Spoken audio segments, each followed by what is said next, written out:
Hello everyone, and welcome back to Nocturnal Narrative Studio. I know many of you use these videos to fall asleep, so before you drift off, I'd love it if you could subscribe to my lovely channel and leave a comment letting me know which country you're listening from around the world. So, without further ado, let's begin the story.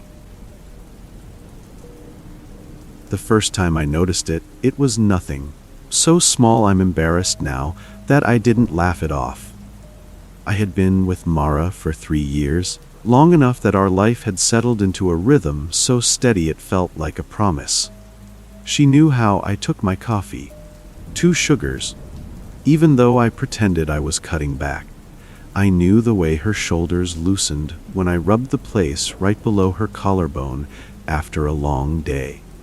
We were the sort of couple that argued about practical things, who forgot to replace the trash bag, whether the new curtains made the living room darker, if we should finally get a dog.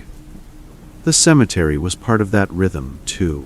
That's what people don't understand when they think graveyards are only for grief. I wasn't there for mourning. I was there for work. I'm a gravedigger for the county.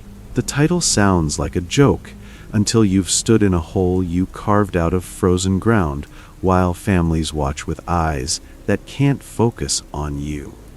My hands are calloused from shovels and straps, my shoulders permanently tight from lowering caskets and lifting sod. It's not glamorous, but it's stable. It's honest. It comes with health insurance and a pension, and, on most days, the simple satisfaction of leaving a place neat and respectful. Mara used to meet me at the gates some evenings when the office closed early. She'd bring dinner in a paper bag and a thermos of sweet tea, and we'd eat in the truck while the last light flattened the headstones into pale ribs. She said she liked the quiet. She said the cemetery made her feel close to the truth of things. She also said it was romantic in a weird way, just us tucked between names and dates, reminding ourselves we were still breathing. That was our stable thing, my work. Her willingness to share it without flinching. The way she'd squeeze my hand when a mourning dove cooed from the oaks like it was trying to speak. So when she arrived one evening and didn't squeeze my hand at all, I figured she was tired. She climbed into the passenger seat with the paper bag balanced carefully on her knees. She smiled at me, but it didn't reach her eyes, and I told myself that was the setting sun. The light plays tricks in that hour, makes people look hollow or sharp. Long day, I asked. She said. Her voice had the right pitch, the same soft rasp at the end of words like she'd always had since college. But the sound felt arranged, like a song being sung correctly without emotion. I watched her hands while she dug through the bag. She had a habit of tapping her thumbnail against her front teeth when she was deciding what to eat first, a tiny nervous tick she didn't know she had. That day, she didn't tap. She unwrapped the sandwich with careful, even movements, the paper barely crinkling. "Hey," I said lightly. "You okay?" She turned her head toward me. Her gaze held on my face a beat too long, as if measuring. Then she smiled again, small and neat. "Of course," she said. "Why wouldn't I be?" Nothing about that sentence was wrong. And still, I felt the first cold prickle along my spine. The kind you get when you walk into a room and realize someone was just there, close enough to leave warmth behind, but you can't see them. I didn't push. I ate. I talked about a cracked headstone I'd have to reset in the morning. I complained about the new supervisor who insisted on efficiency, as if grief could be scheduled. Mara listened. She nodded at the right moments. She laughed once, quick and precise, like a reflex. When she got out of the truck, she left the thermos behind. She never left the thermos behind. I held it in my hand for a moment, the plastic still warm from her palms. It was her favorite, peach-colored with a faded sticker of a cartoon ghost she'd picked up at a fall festival. I started to call after her, then stopped. People forget things.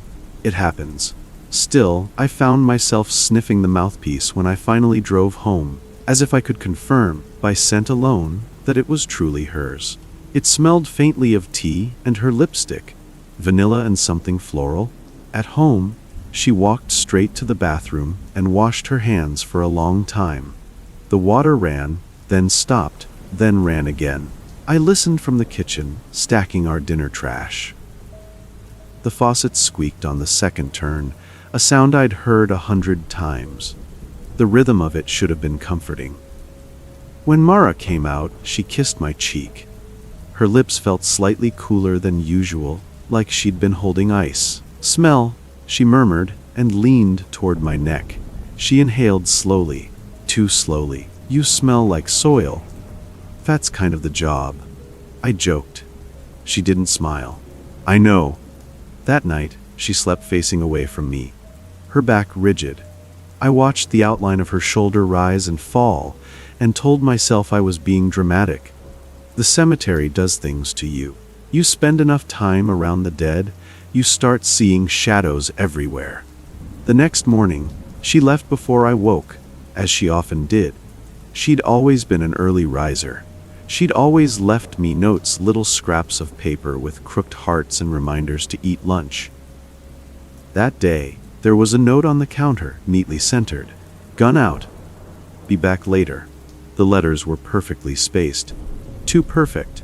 Mara's handwriting had always been messy and charming, the kind that leaned downhill like it was eager. She dotted her I's with tiny circles. This note was written in an unfamiliar hand, still feminine, still rounded, but controlled, almost like a teacher's. No circles, no heart. I stood there with the paper between my fingers, the kitchen bright with morning sun, and felt a wave of stupid, irrational anger. I texted her a photo of it. "Did you change your handwriting?" She replied almost immediately. "No, why?" I stared at the screen. "This note doesn't look like you." A minute passed. "Then it's just a note. Don't overthink it.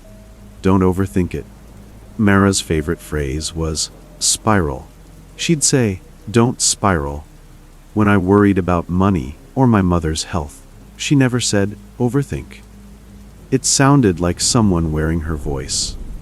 At the cemetery that day, I tried to shake it off. I worked a double burial, then spent an hour tamping down fresh soil until the mound lay smooth and respectful. The air smelled like damp leaves and cut grass. Somewhere in the distance, a lawnmower droned. Everything normal, everything grounded, everything real. And yet, all afternoon, I kept seeing the thermos in my mind, sitting forgotten on the seat, as if it had been placed there on purpose. Over the next week, the small differences multiplied like mold in a hidden corner. Mara stopped humming while she cooked. She used to hum without thinking. Snatches of old songs her mother played, little melodies that drifted around the apartment like warm dust. Now she moved in silence, only the sharp chop of the knife and the hiss of oil. She started sleeping on the edge of the bed, leaving a gap between us as if a third person lay there. When I reached for her in the dark, my fingertips met the stiff line of her spine, and she'd inhale, always inhale, never sigh, and say, "I'm tired." One evening, she reached into my jacket pocket and pulled out my work gloves. She held them up like something strange. "These are filthy," she said, frowning. "They're gloves," I said. "They're for dirt." She turned them over, thumb brushing the dried mud in the seams. "You should wash them more." Mara had never cared about dirt. She'd kissed me at the door when I came home with mud on my boots, laughed when I tracked leaves into the hallway. She said it made me real. Now she looked at my gloves like they disgusted her, like they were evidence of something she didn't want in our home. At first I tried to talk to her. I tried careful questions, gentle jokes, ways of saying, "I feel you slipping away," without accusing. "You've been quiet," I said one night, sitting beside her on the couch. The TV was on, but she wasn't watching. Her eyes stayed fixed on the dark window, as if expecting someone to appear outside. "Have I?" she replied. "Yeah, just different." She turned to me. Her smile appeared on schedule. People change. Something about the way she said it made my mouth go dry. It wasn't defensive. It wasn't emotional. It was a statement of fact. In the weeks that followed, I began noticing physical things, the kind you can't explain away as mood. Mara had a scar on her left wrist from a childhood fall. She'd cut herself on a chain, link fence climbing after a cat. She told the story every summer when the scar turned pale and shiny in the sun. I'd traced it with my thumb 1,000 times. One afternoon, as she reached for a mug in the cabinet, her sleeve slid down. Her wrist was smooth, no scar, not even a faint line. I stared. My brain tried to patch it, to insist I must be remembering wrong, must have mixed it with someone else. But Mara had only ever told me that story. Mara had only ever had that scar. "Your wrist?" I said, pointing. She glanced down, then back up. "What about it?" "The scar," I said. My voice sounded childish. Her brow furrowed slightly. "What scar?" I laughed, a brittle sound. "The one from the fence." She held out her wrist, turning it slowly as if humoring me. "There's nothing there." "But," I began. "You must be thinking of someone else," she said softly, and the softness made it worse. "I've never had a scar there." My stomach turned. I wanted to argue, to insist, to grab her wrist and feel the skin where the scar should be. Instead, I let go, because some part of me, the part that pays mortgage bills and laughs at sitcoms and wants peace, was terrified of what would happen if I pressed too hard. I checked our old photos that night. I scrolled through years of us, beach trips, birthdays, her college graduation. In every photo where her wrist showed, it was smooth. The scar was gone from the record itself. I sat on the edge of the bed with my phone glowing in the dark, and I felt something like vertigo. Either I'd invented the scar, invented the story, invented a detail in the person I loved so thoroughly that I couldn't tell it was falsa, or something had rewritten her, not just in front of me, but backwards through time. The next inconsistency was smaller but crueler. Mara hated cinnamon. The smell made her nauseous. It was a running jokey every fall when pumpkin spice everything arrived. She'd fake gag and complain. She even carried peppermint gum to overpower the scent in coffee shops. One morning, I came into the kitchen to find her sprinkling cinnamon over oatmeal. I froze. "What are you doing?" She looked up, spoon in hand. "Eating. With cinnamon." I said, "Yes." "You hate cinnamon." She blinked slowly. "No, I don't." My skin prickled. "You do. You always have." She gave that measured smile again. "I think I would know what I like." I swallowed. "Mara, you've said it 100 times." "Have I?" she asked, tone mild, almost amused. "Or did you?" I opened my mouth, closed it. The smell of cinnamon filled the room, sharp and sweet, and my nausea rose not from the spice, but from the casual way she dismissed my certainty. When I tried to talk to anyone else, it got worse. At a family dinner, I pulled her sister, Leela, aside in the hallway while Mara helped their mother with dishes. "Has Mara been off?" I asked. Leela looked at me like I'd asked if the sky was green. "Off how?" "Different," I said, quiet, like she's not. I struggled for the right words. "Like she's not herself." Leela snorted. "She's been stressed at work. You know that." "It's more than stress," I insisted. "Little things, her handwriting. Habits. She doesn't." I stopped. "Because how do you say she's acting like a stranger wearing her skin without sounding insane?" Leela's expression hardened. "Are you saying she's lying to you? That she's, what, pretending?" "I don't know," I said, desperate. Something feels wrong. You work in a cemetery. Leela said flatly. Maybe you should talk to someone. You're always around death. Maybe it's messing with you. The words hit like a slap. I felt heat rush to my face. I'm not crazy, I snapped. Leela crossed her arms. I didn't say you were. But Mara is fine. She's Mara. If you're having issues, don't put that on her. After that, every time I tried to mention it to friends, to Mara's coworkers, even to my own mother, I got the same response: concern for me, reassurance about her, gentle suggestions that stress and grief and my job were distorting my perceptions. And Mara watched me through all of it with a calm patience that made me feel like a child throwing a tantrum. One night, after I'd spent an hour searching through old messages, I showed her my phone. Look, I said, scrolling. You used to text me, don't spiral. You always said that. Now you're saying don't overthink? That's not you. She leaned over, eyes scanning the screen. Her hair brushed my cheek, and for a moment the familiar scent, lavender shampoo, almost soothed me. Then she straightened. I don't see anything, she said. It's right there, I insisted, tapping the screen so hard my fingertip hurt. You said it for years. Now you're acting like you never did. She shrugged. People say different things. Are you really doing this? I stared at her. Doing what? This, she said, gesturing vaguely, as if the problem was my obsession rather than the gaping void where my partner's familiarity used to be. Picking apart everything I do, policing my words. Maybe you just don't like who I am anymore. The twist of it, how she made my fear into blame, left me dizzy. That's not, Mara, I love you, that's why. She stood, and for a split second her face flickered. Not emotion, something colder, calculation. Then stop trying to make me into someone else, she said quietly.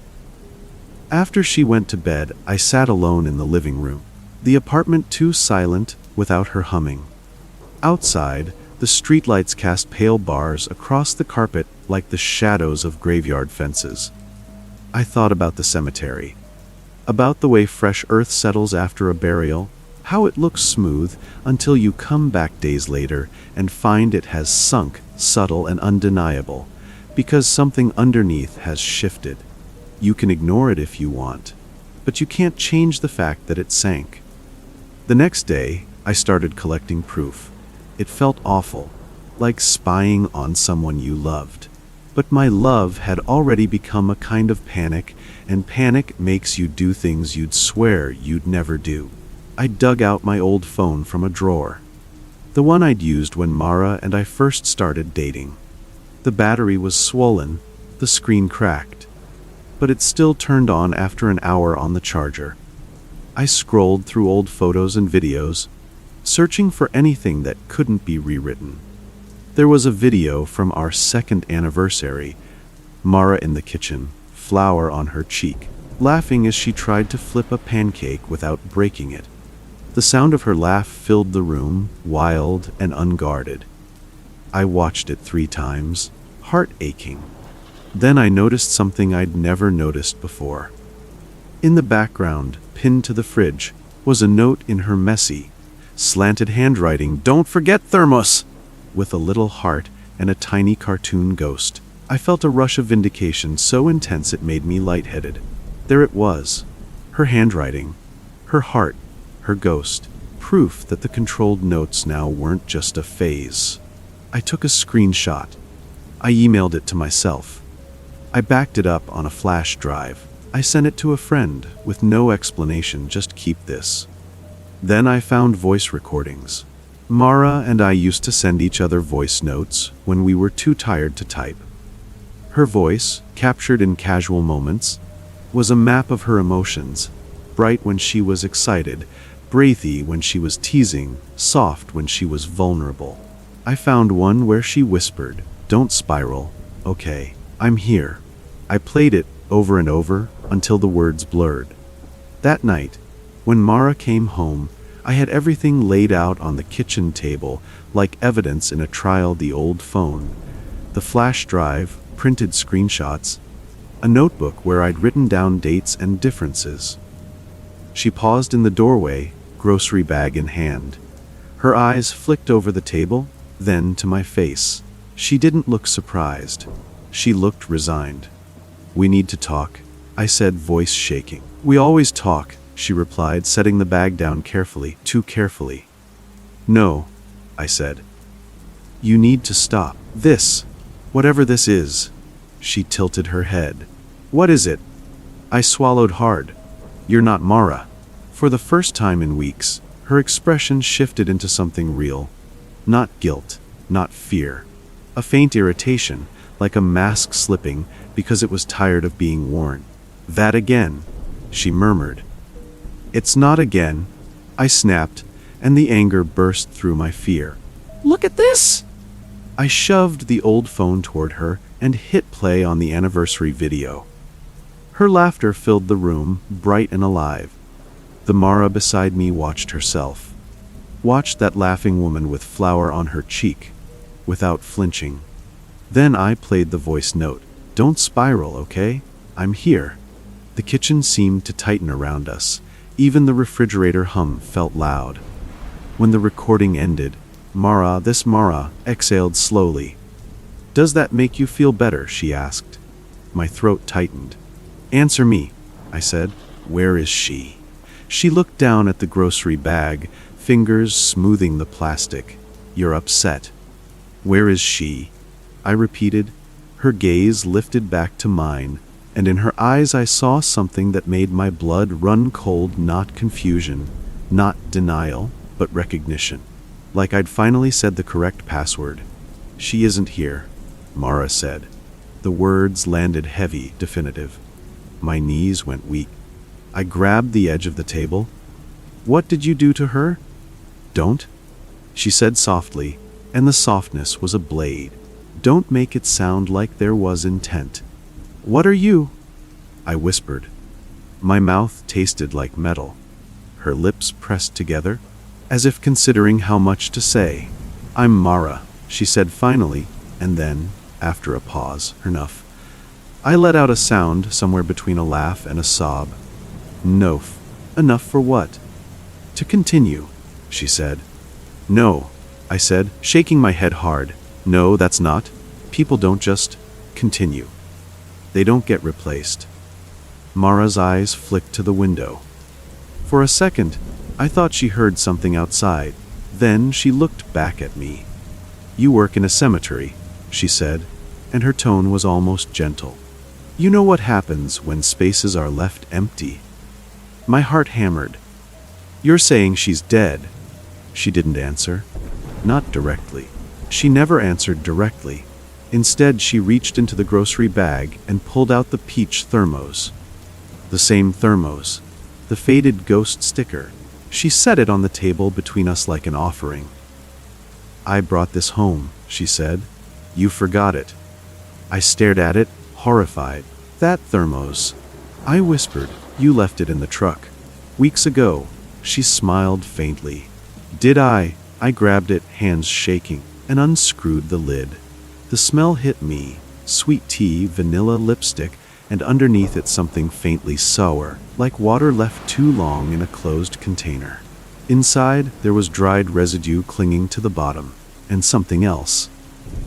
A thin line of soil, dark and gritty, stuck to the inner rim like a smear of ash.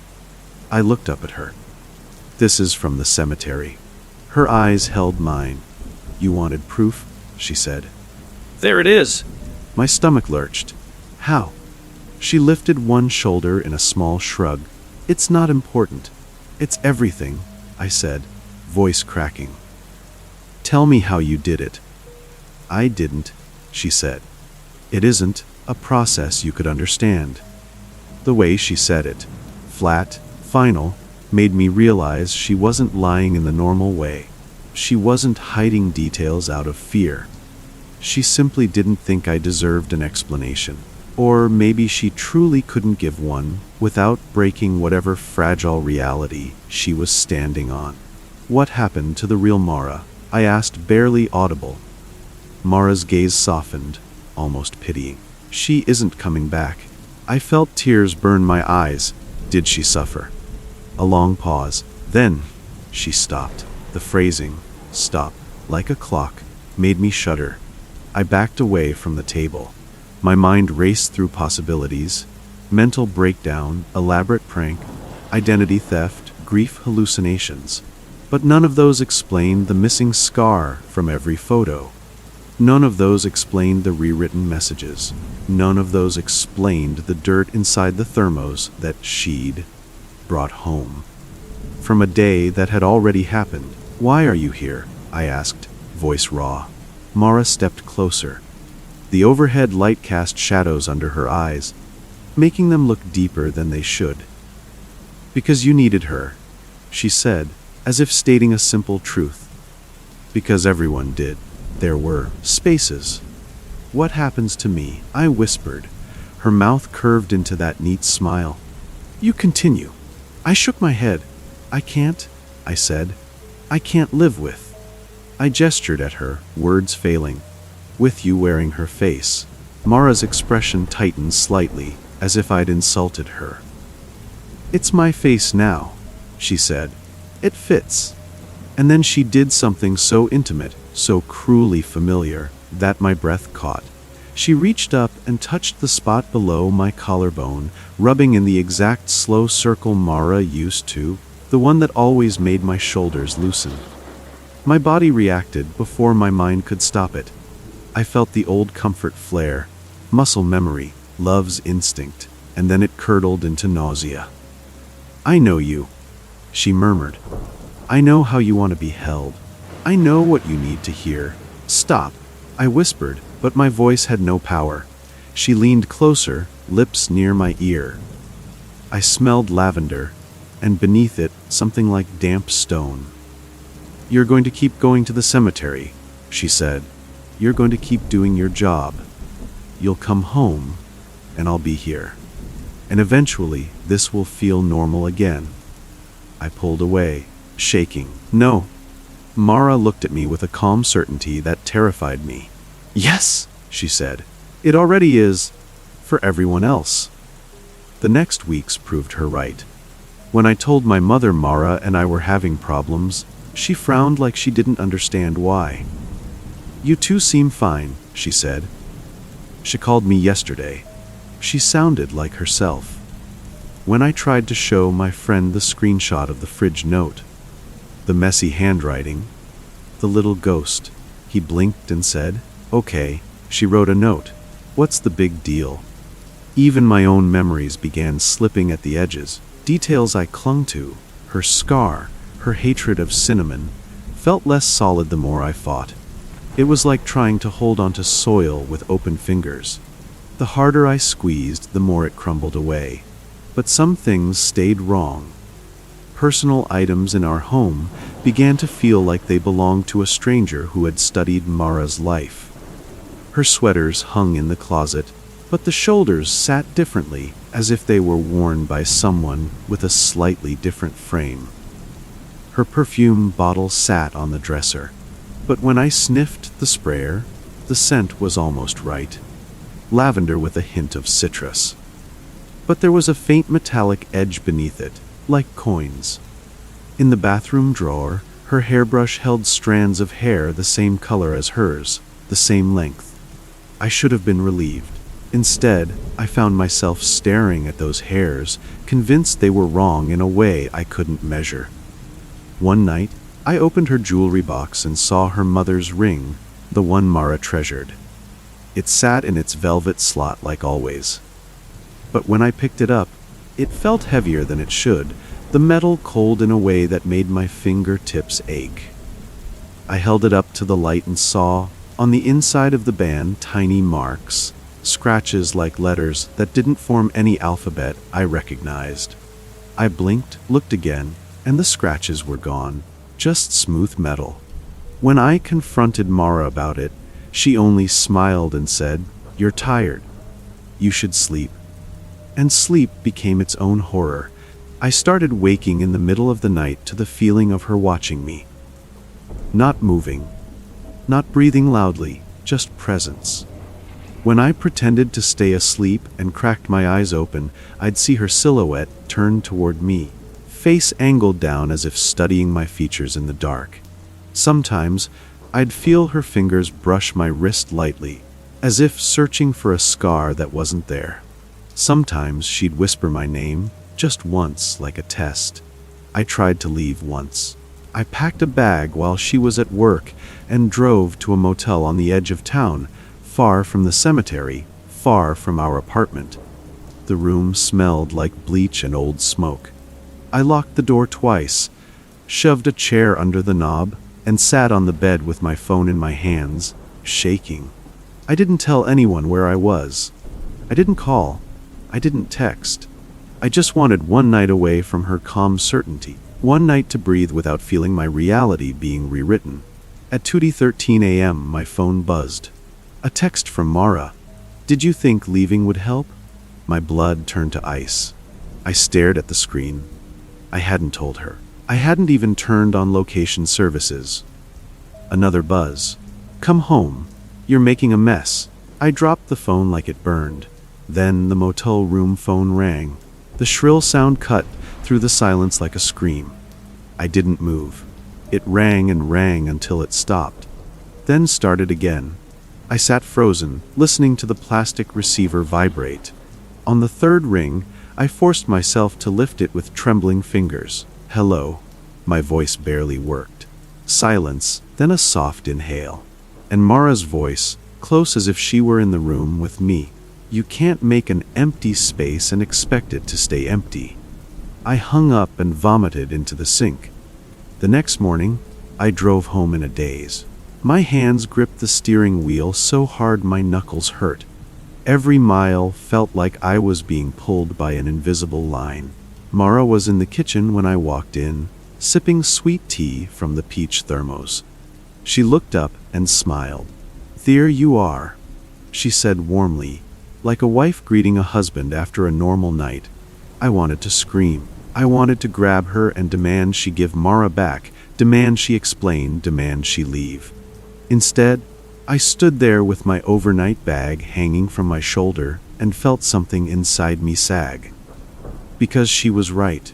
The space I made, me leaving, me trying to carve out a gap, hadn't stayed empty.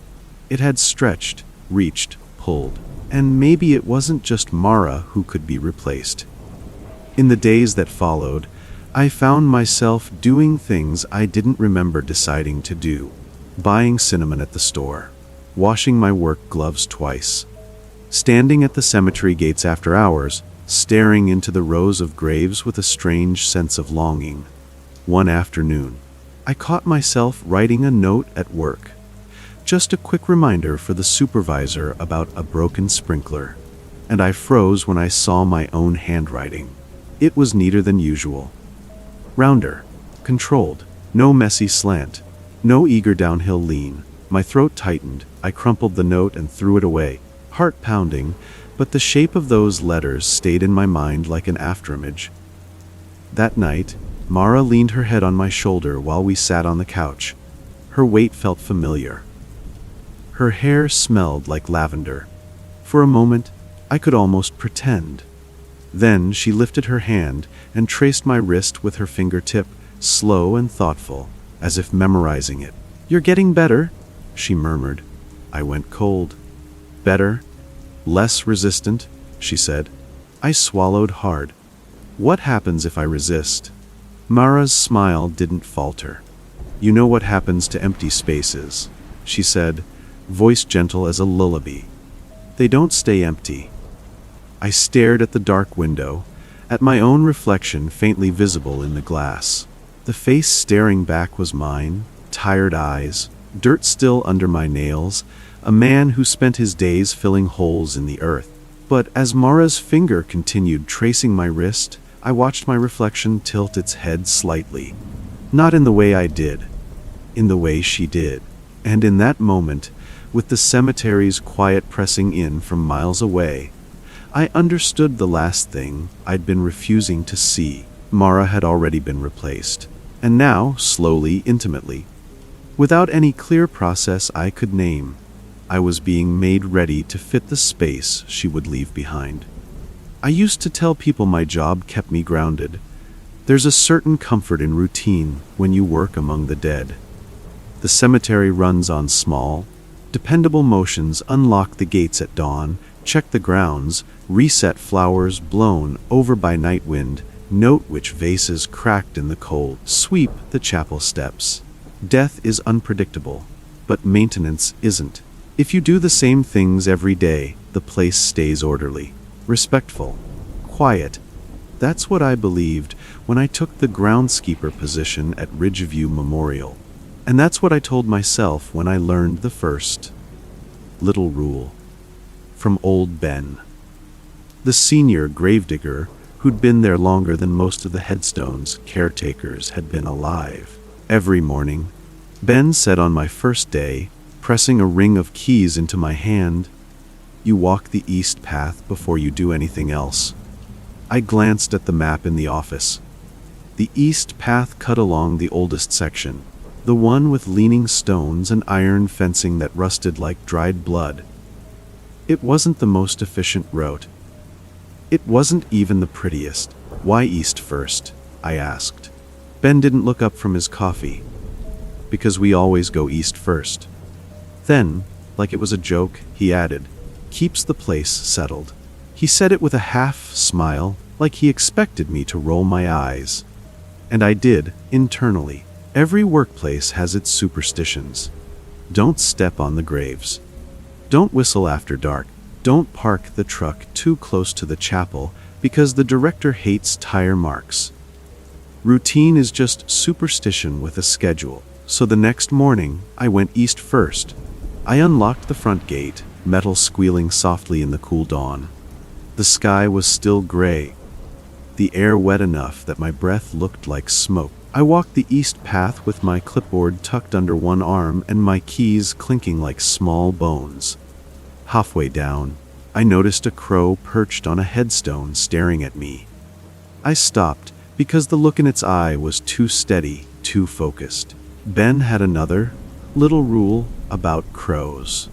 "If you see one on the east path," he'd said casually, "you say it." "Say what?" I'd asked. He'd shrugged. "Just say it. You'll hear it." I hadn't heard anything. But there, in the thin morning light, with the crow watching me like it was waiting, I felt my throat tighten. And the phrase came to my tongue as if I'd practiced it all my life. "Good morning," I said out loud to the empty path. All in order. The words felt wrong in my mouth. Too formal. Too old-fashioned. But the moment I said them, the crow fluffed its feathers and looked away, bored. I laughed at myself under my breath and kept walking. At the far end of the east path was a small stone archway leading into a tucked-away section we called the family row. Private plots. Old money. Marble angels with eroded faces. The air there always smelled cooler, like the sun avoided it. Ben had told me to pause at the archway every morning and tap the stone. Twice. Not hard. Just enough for sound. Tap, tap. It seemed harmless. Silly, even. Like knocking on a door. So I did it. Tap, tap. Then I stepped through and continued my walk, checking for fallen branches or disturbed soil, doing what I thought was normal work. That was the first week. East path first. Good morning. All in order. If I saw a crow, tap, tap at the archway, then the rest of my duties. Ben never framed it as a ritual. He framed it as routine, something you did because you were part of the place now. "It's like sweeping," he said once, when I asked why he bothered with the tapping. "You sweep the porch so people don't track dirt in. We do this so things don't track in." He said it so casually that my unease felt childish. I even started to enjoy it in a weird way. The repetition made the mornings feel structured, like I was putting the cemetery to bed and waking it up properly, like it was a creature that needed tending. Soon there were more instructions, passed down in the same offhand tone. "When you lock the mausoleum doors at night," Ben said, "you don't pull them shut. You push them, both hands. Why does it matter? I asked. Ben sipped his coffee. Because we push them shut. And later, when I asked the part-time groundskeeper Jessa, she shrugged like it was obvious. It's just how it's done, she said. Push, don't pull. Keeps the hinges from sticking, but the hinges didn't stick. They were well-oiled, smooth. And still, every evening, I used both hands and pushed the mausoleum doors shut, palms flat against cold metal, feeling the weight settle into place with a soft, final thunk. There was also the phrase Ben made me repeat when lowering a casket, "Easy down." He'd murmur, not to me but to the straps, as if the straps were alive. Easy down. Easy down, 3 times, always. And if you said it too fast, he'd give you a look. Not like you're hurrying. He'd scold gently. Like you mean it. I thought it was just a way to keep a rhythm, to coordinate the men. But Ben said it even when he was alone, lowering cremation urns into small plots with only a pastor watching. Easy down, he'd whisper. Easy down, easy down. And on days when I forgot to say it, I'd feel something like a pressure behind my teeth, a tension in my jaw that didn't ease until I said it later, quietly, like a belated apology. It was the repetition that did it.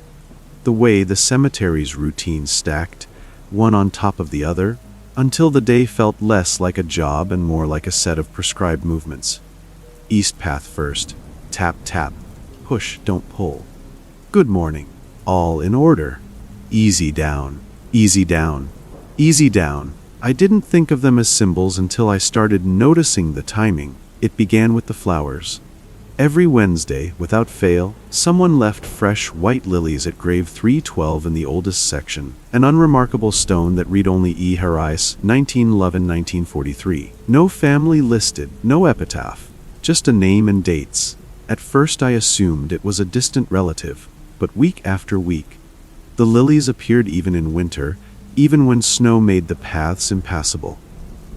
They'd be there pristine, as if placed seconds before I arrived. Ben told me not to touch them.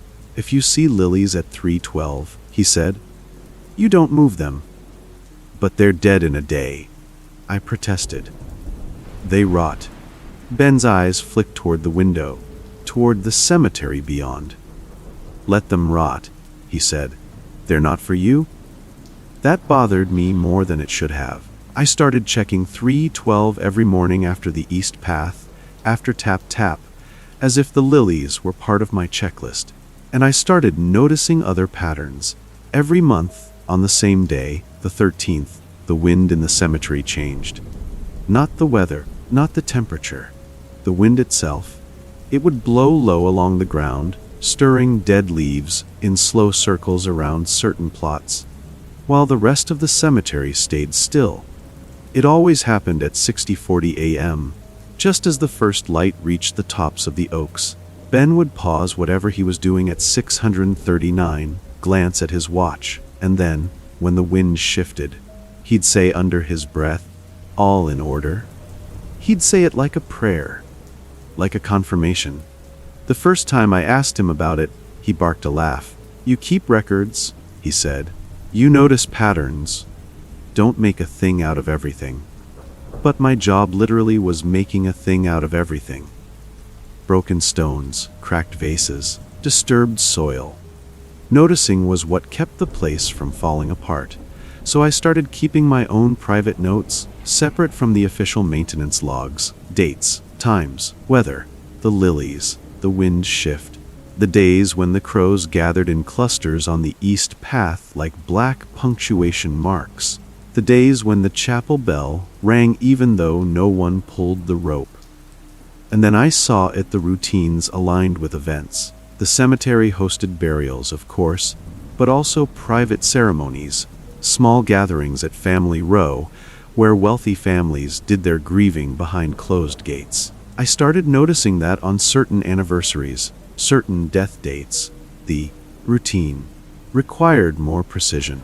If it was the anniversary of someone in Family Row, Ben insisted we tap at the archway 3 times instead of 2. If it's a row day, he'd say, and that was all the explanation I got. Tap, tap, tap. If a funeral fell on the 13th, the easy down phrase had to be said not 3 times but 5. Easy down, Ben would murmur, eyes fixed on the dark hole as if something stared back. Easy down, easy down, easy down, easy down, easy down. The first time that happened, the pastor's voice faltered. He cleared his throat, glanced at Ben, and then continued, as if pretending he hadn't heard. Everyone was pretending. That's what got under my skin, the normalization of it. How no one questioned. How people folded strange behavior into the day like it was a weather report. It was easiest to ignore until I found the chalk. One afternoon, I went into the mausoleum to check a reported leak. The air inside was cool and stale, heavy with old flowers and stone dust. The walls held rows of sealed crypts, each with a nameplate and a small vase. As I walked the central aisle, my flashlight beam flickered over the floor, and I saw faint white marks, like chalk lines, tracing a pattern across the tiles. They weren't random. They formed a grid, and at certain intersections, someone had drawn small symbols, circles, crosses, and a shape that looked like an eye. My stomach tightened. The pattern made my head itch, like my brain didn't want to hold it. I crouched and rubbed one of the symbols with my thumb. Chalk dust smeared under my skin. Behind me, the mausoleum door creaked. I turned sharply, heart jumping, but it was just Jessa stepping in, her boots echoing. She froze when she saw me crouched. For a half second, her face went blank, like a mask slipping. Then she smiled too wide. "Oh," she said lightly. "You found those. What is this?" I asked. Jessa shrugged, too casual. "Old markings. Probably from some maintenance thing." "Maintenance doesn't draw eyes on the floor," I snapped. Her smile thinned. "Don't overthink it," she said, and the phrase, identical to Mara's in my other life, made my blood run cold for reasons I couldn't name. Jessa stepped closer, her boots deliberately landing between the chalk lines, never on them. "You shouldn't touch them," she said. Still casual, still light, but her eyes were hard. "Why?" I demanded. She tilted her head. "Because we don't." The inevitability of it. "Because we don't," hit like a wall, like language itself was being used to stop me from thinking. I stood, brushing chalk from my hands. "Who drew them?" Jessa's gaze flicked toward the crypts. "It doesn't matter," she said. "They're part of keeping things settled." That word again. Settled, like soil after a burial, like something heavy sinking into place. That night, I couldn't sleep. I lay in bed hearing the cemetery noises in my head, shovel scraping, wind whispering through grass, the soft thud of earth against wood, and underneath it, a different sound. Tap, tap, like someone knocking from the other side of stone. The next morning, I went to work early. I told myself I was just curious.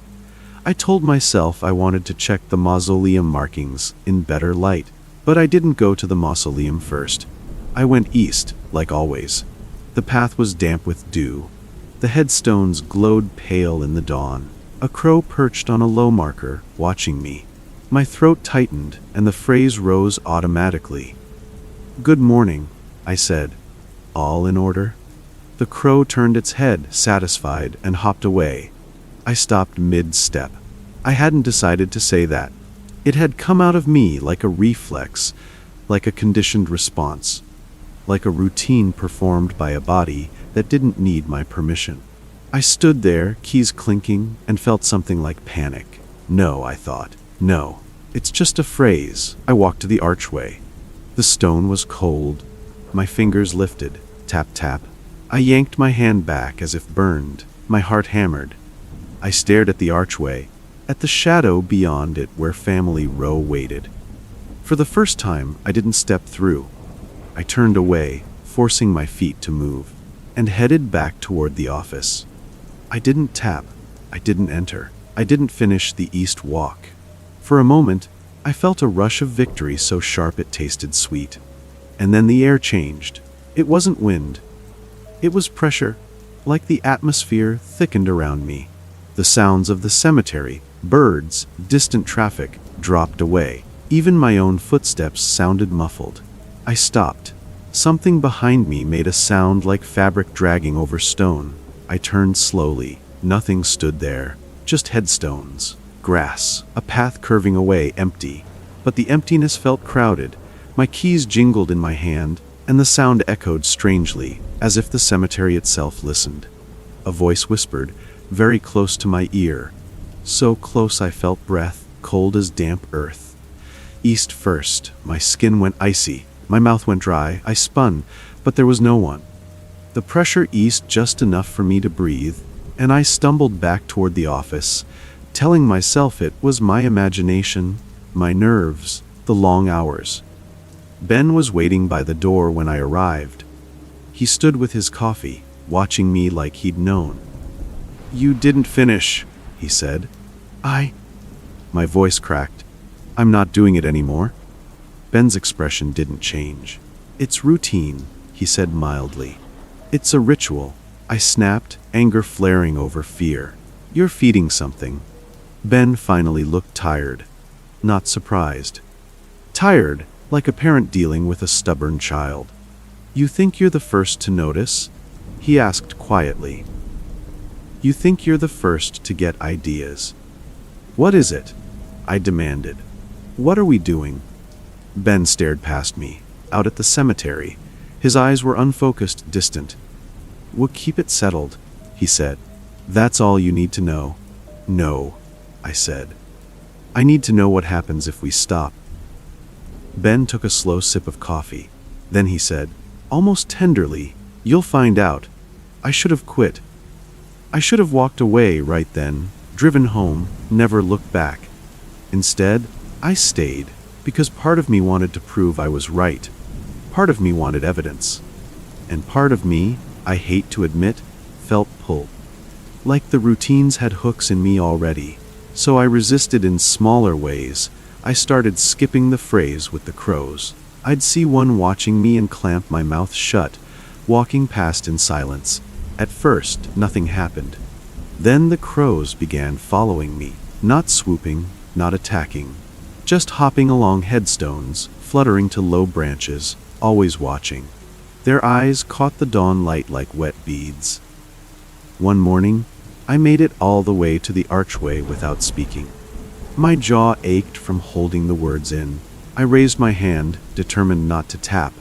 A crow landed on the archway above me with a heavy flap, so close its wing brushed my hair. It opened its beak, and in a voice that was not a bird's voice, not exactly, came a rasping imitation of my own. "Good morning," it croaked, all in order. My blood ran cold. My mouth opened without me deciding. "All in order," I whispered, and the crow hopped away, satisfied. The phrase didn't feel like mine anymore.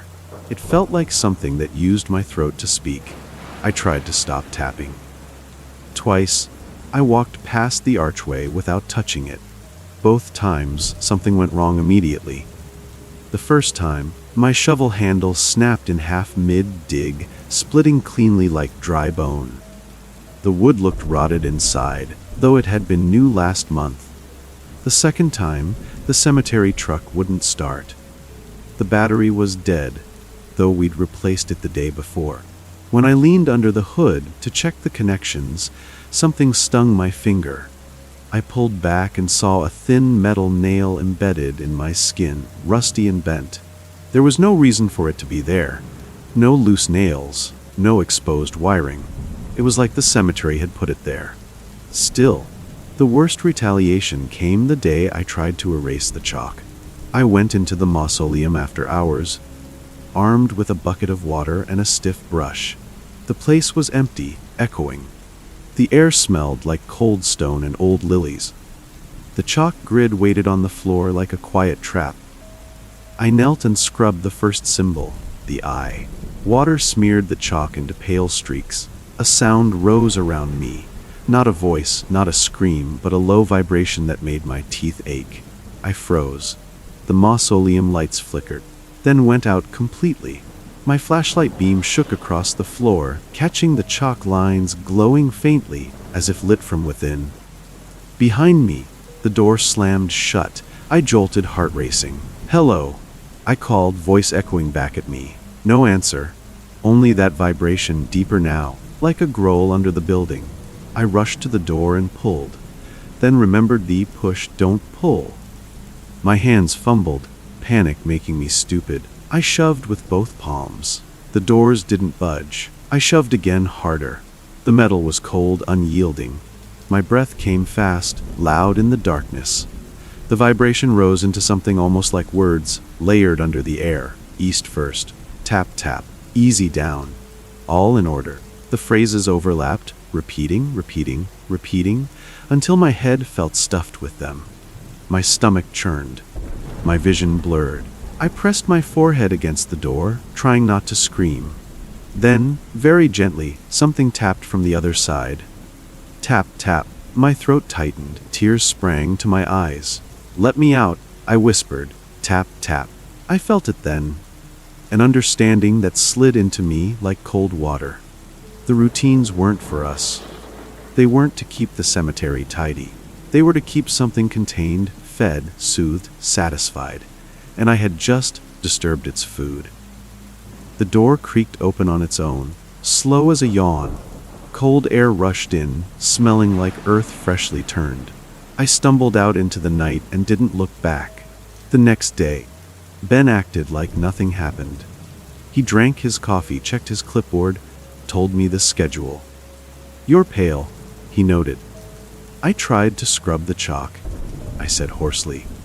Ben's eyes flicked to mine. For the first time, there was something like warning there. "Don't do that again," he said. "Why?" I demanded. "What is it?" Ben's gaze slid away.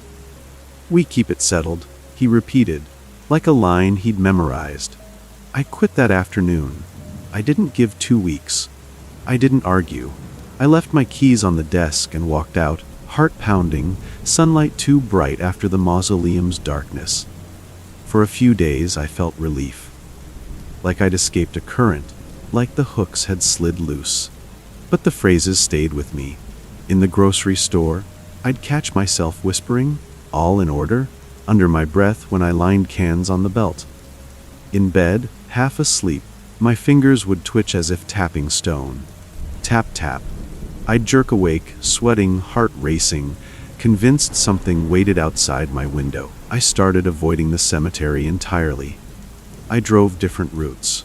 I kept my eyes on the road, refusing to glance at the tree line where headstones might peek through. For a while, it worked. Then, one cold morning, months later, I couldn't sleep.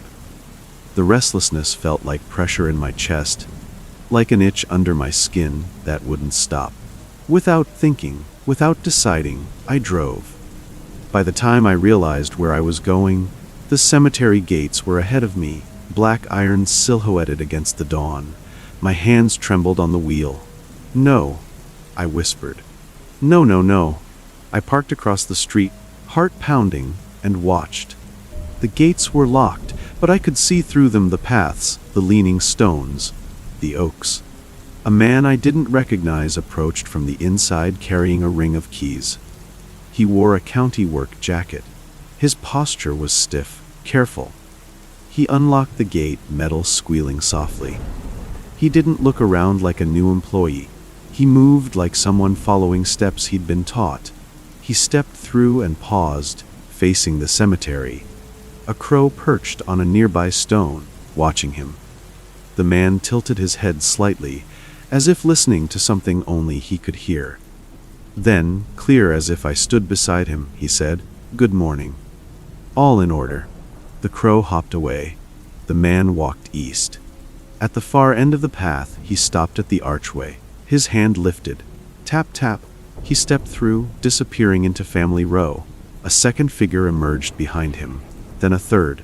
Strangers, all in work clothes, all moving with the same steady inevitability. One of them reached the mausoleum doors, and, with both hands, pushed them shut.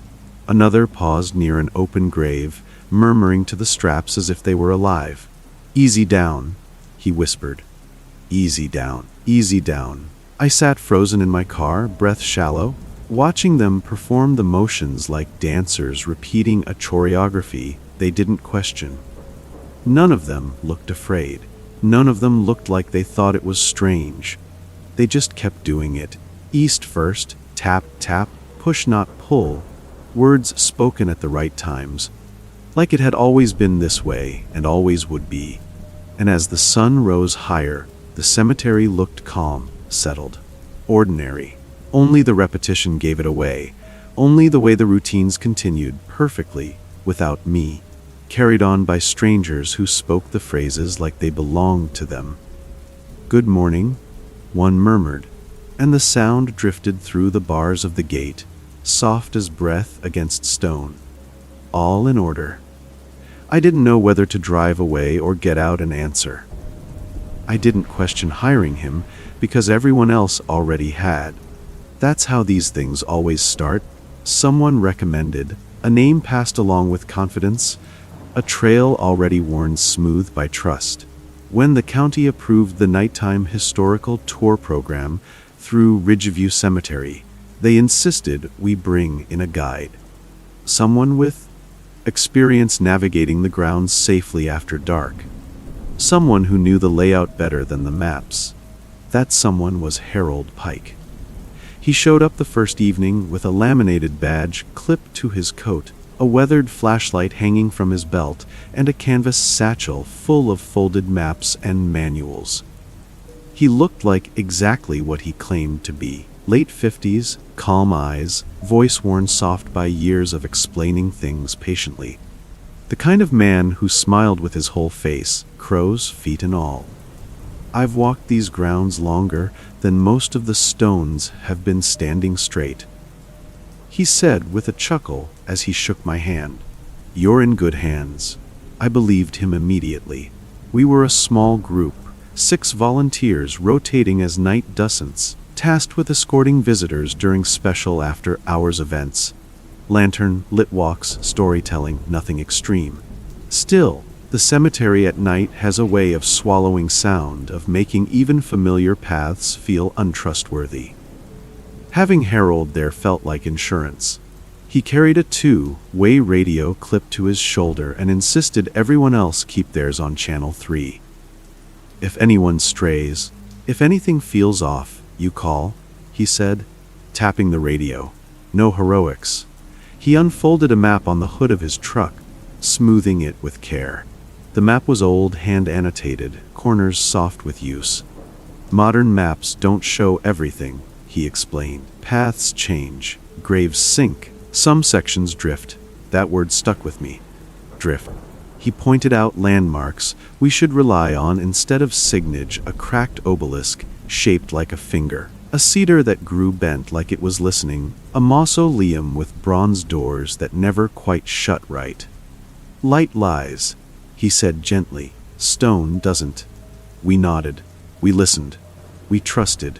The first few nights went smoothly.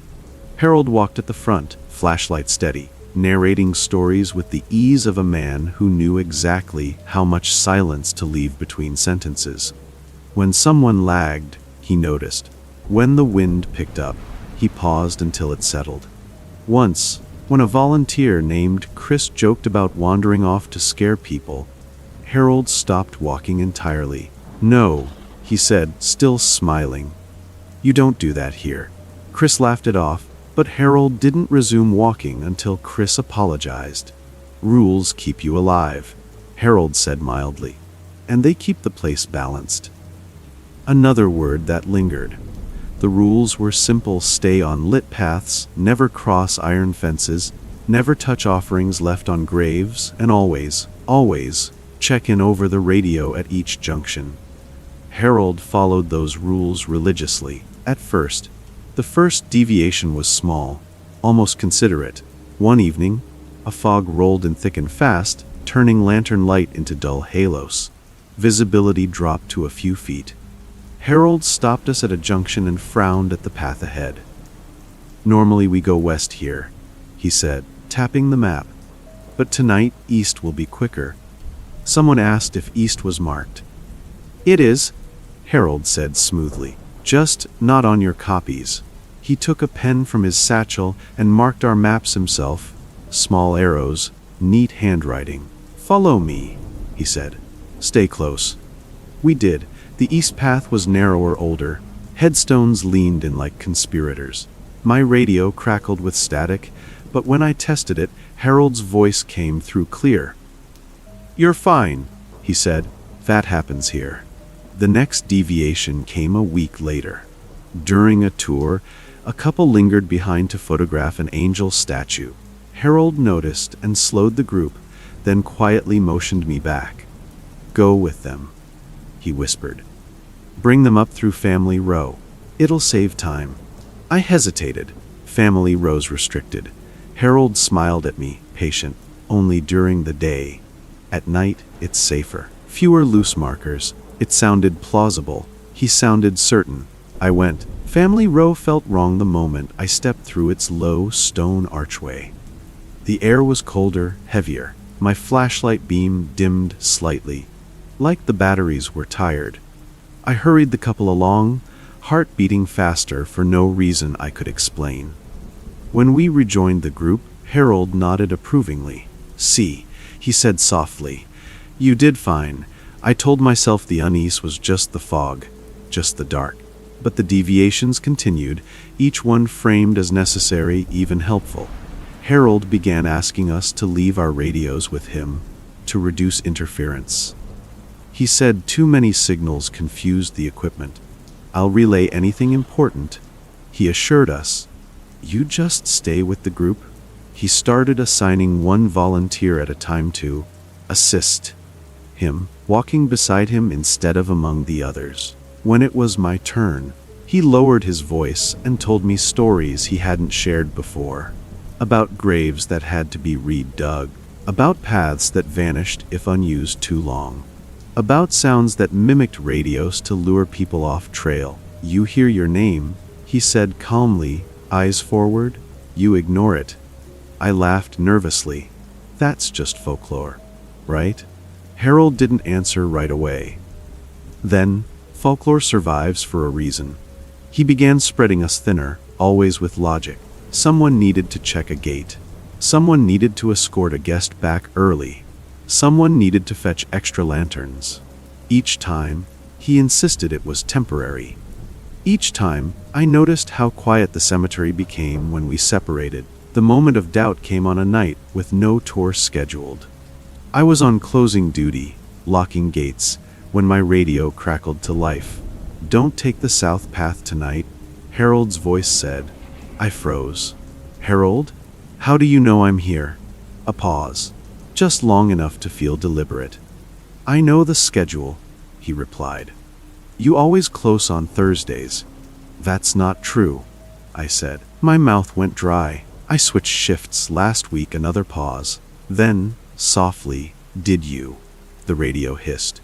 I stared at it like it might crawl out of my hand. The next day I confronted him.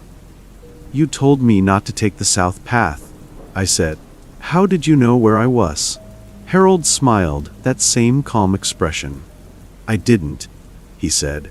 "I was reminding everyone. General advice." "That wasn't over the group channel," I said. "That was direct." He studied me for a moment, eyes sharper than I remembered. "You've been here long enough," he said. "You should know by now. Coverage is uneven." I wanted to argue. Instead, I asked the question that had been pressing at me for weeks. "How do you know so much about this place?"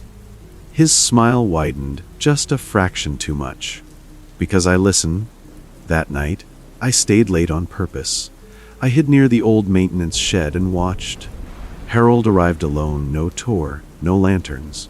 He carried his satchel and a flashlight, moving with confidence through the dark. I followed at a distance, heart pounding, keeping low. He didn't take the marked paths. He walked straight through sections I'd been told were unsafe, stopping at certain graves, checking his map, adjusting something I couldn't see, small objects placed at the head or foot of stones. Sometimes he murmured into his radio, though no one answered. At the archway to Family Row, he stopped and spoke clearly. "All in order," he said. The air shifted. I felt it even from where I hid, like a pressure change before a storm. He stepped through and disappeared. I didn't follow.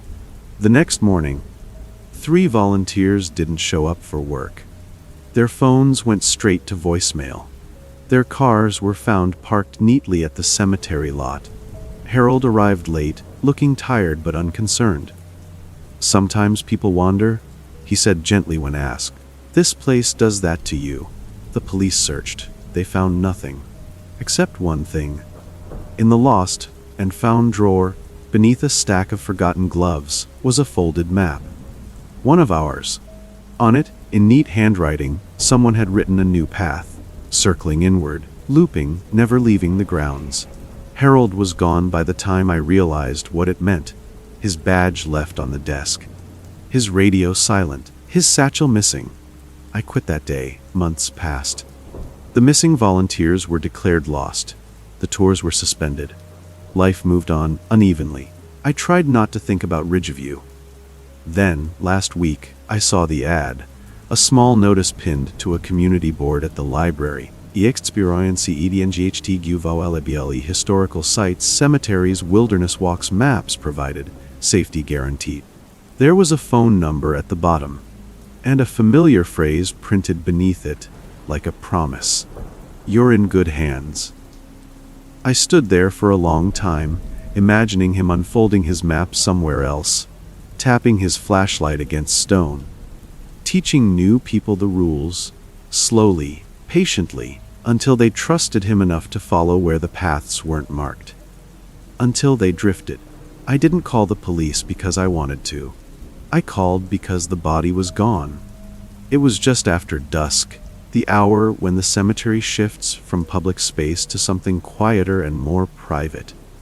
I was locking the north gate, radio clipped to my belt, keys cold in my hand, when I heard the sound that didn't belong. Metal on stone. Slow. Deliberate. It came from Section D, the older plots near the retaining wall. That area was supposed to be empty. No services scheduled, no maintenance crews assigned. I stood still and listened, the way you learn to do when you work around graves. Sound carries strangely there. You don't rush toward it. You let it show itself. The sound came again. A scrape, then a dull thud. I moved closer, flashlight cutting a narrow tunnel through the dark. The beam caught the edge of an open grave. It was fresh, too fresh. The soil was piled neatly beside it, tarp laid out, shovel leaning exactly where protocol says it should be. That alone set off alarms in my head. We document everything. Every dig has paperwork, tags, signatures. This one had none. I stepped closer and aimed my light into the hole. There was a casket inside, and someone was trying to get out. A pale hand clawed at the edge, fingers slick with mud, nails broken. The sound I'd heard was the lid shifting from the inside, wood flexing under desperate pressure. "Help," a voice rasped. "Please." I stumbled back, heart slamming. Training deserted me. All I could think was this isn't possible, because buried, alive stories belong to history books and campfire lies, not to a municipal cemetery with digital records and oversight committees. I fumbled for my radio. "Dispatch," I said, voice shaking. "This is grounds. There's a live burial. Section D. I need." The radio crackled, then cleared immediately, unnaturally fast. "Copy," a calm voice replied, not dispatch. Deeper, controlled. "Remain where you are." Before I could respond, headlights swept across the headstones. 3 vehicles rolled in through the service entrance with their lights off. Black SUVs, no sirens, no urgency. They parked with precision, doors opening in near unison. Men and women stepped out wearing dark uniforms without clear insignia. Badges hung at their waists, turned just enough that I couldn't read them. Their movements were efficient, practiced, like a drill. One of them approached me, already smiling. "Evening," he said pleasantly. I'm going to need you to step back. There's someone in the ground, I said, pointing wildly. They're alive? You have too. We're aware, he interrupted gently. He glanced past me, then nodded once to someone behind him. 2 others were already at the grave. One knelt, shining a light inside. The other checked a tablet, fingers moving fast. No, you don't understand, I insisted. This isn't scheduled. There's no record. Someone made a mistake. The man in front of me tilted his head, listening like I was a child explaining a bad dream. There was no mistake, he said. And there is no one in danger. That was when the screaming stopped. I lunged forward, but hands caught my arms, firm, not rough, but unyielding. They guided me back as if escorting me out of my own panic. I watched, helpless, as the kneeling officer closed the casket lid. Slowly, carefully, the sound of its sealing echoed across the cemetery, final and absolute. "Stop!" I shouted. "You can't! He was alive!" The man with the tablet looked up. "Vitals are no longer present," he said evenly. I felt sick. "Because you killed him." The first man smiled again, thin and reassuring. "You didn't see that?" "Yes." He stepped closer, lowering his voice. "You saw disturbed soil," he said. "You reported it," we responded. "End of event." "That's not." "End of event," he repeated, firmer now. They filled the grave in under 10 minutes. No ceremony, no hesitation.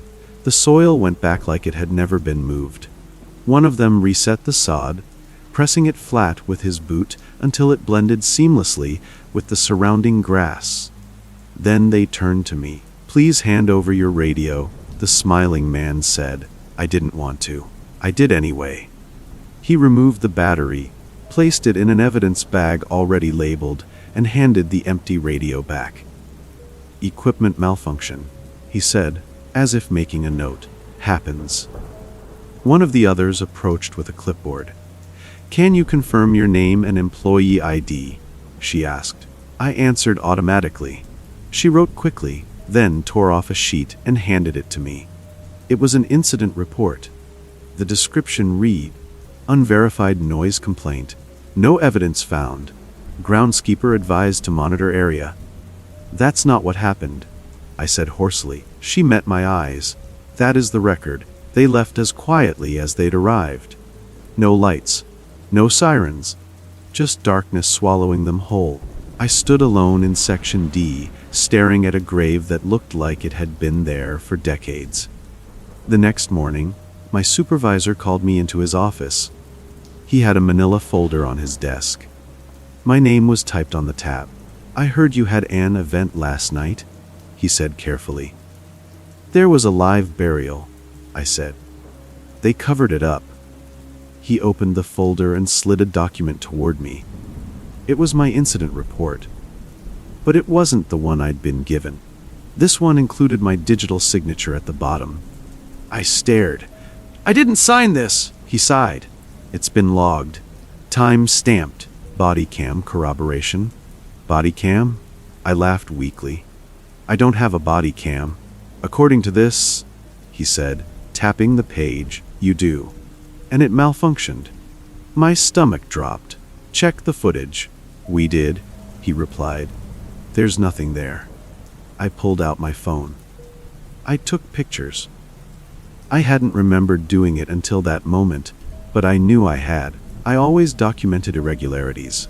Hands shaking, I opened my gallery. The photos were gone. Not deleted, not corrupted. Gone like they'd never existed. Over the next few days, everything unraveled quietly. My access to the maintenance database was restricted, pending review. My badge stopped opening certain doors. Coworkers avoided eye contact. When I tried to talk about it, people nodded sympathetically and suggested I take time off. "You've been under stress," they said. "These things can feel very real." I went to the county archives on my own time. Buried reports, redacted files, sanitized language, unverified disturbance, environmental anomaly, no actionable findings. I found 6 incidents over the past 20 years, all within cemeteries, all closed within 24 hours, all involving the same response language, same phrasing, same timestamps, same equipment malfunctions, different locations, different witnesses. All of them had transferred jobs within a year, or disappeared. One night, as I left the archives, a man stepped out of the shadows beside my car. Same calm smile, same badge turned just enough away. "You're very thorough," he said. My heart raced. "You followed me." "I'll monitor ongoing concerns," he replied. "I'm going public," I said. "I have copies." He nodded. "You don't." "I can get more." He leaned closer. "Listen carefully," he said, voice low and measured. "What you witnessed was contained. It remains contained because people like us make sure it is. You buried someone alive." He didn't flinch. "What concluded a process. If you think I'm going to forget." "You already are?" He interrupted gently. "That's why this conversation is necessary." He straightened, smile returning. "You've been reassigned." "I didn't agree to." "It's already in the system," he said. "Different department, no cemetery access." He stepped back, hands open. "Let this go." I tried to expose it anyway. Emails bounced back. Journalists declined meetings. Files vanished between downloads. My accounts were flagged for unusual activity. Everywhere I went, I noticed the same things: unfamiliar cars parked too long, people on phones who stopped talking when I looked at them, radios crackling nearby when no one was around. My life narrowed. Sleep became impossible. Then, one morning, a letter arrived. No return address, official seal. Inside was a single page. KSSTUSUSYOT incident resolved. No further action required. Below it was the case number. The one from Section D. The one that, according to every official record, never involved a body, never involved a scream, never involved a grave being sealed while someone begged inside. I stared at the notice for a long time, hands shaking.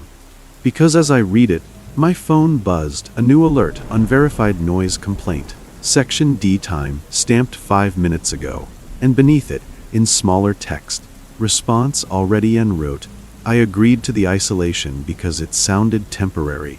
That's the lie you tell yourself when you sign contracts that include phrases like limited access, weather contingency, and no external contact required.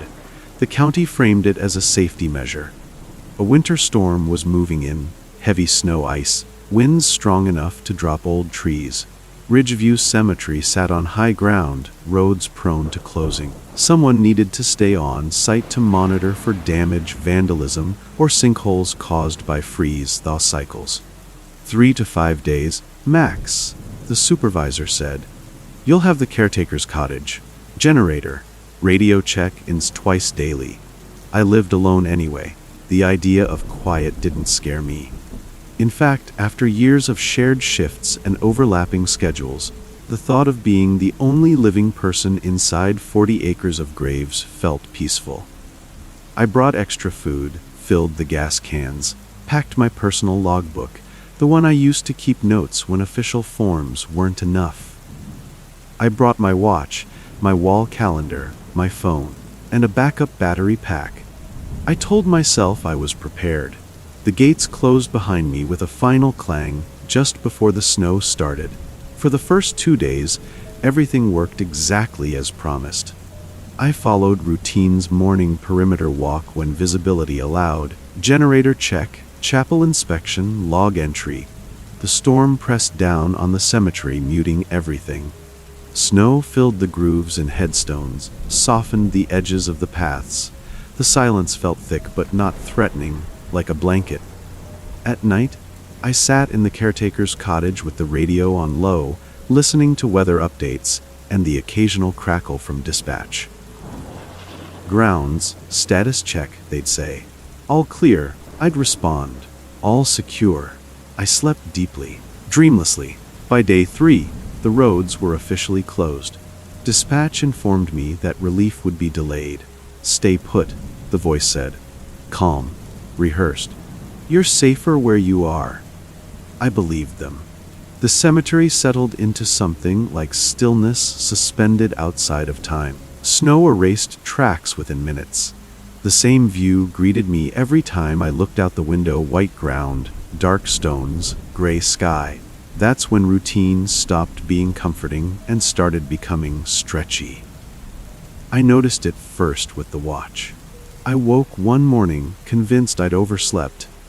Light filtered through the curtains at an odd angle. My watch read 6:12 a.m., an hour earlier than I usually rose. I shrugged it off, dressed, logged my wake time, and went outside. But when I returned an hour later, my watch still reads 6:12. I tapped it, shook my wrist. The second hand moved. I checked the wall clock in the cottage kitchen, 7:18. The radio check-in came at what the dispatcher said was 1800. My watch said 6:47. I wrote it down in the logbook, irritated but not alarmed.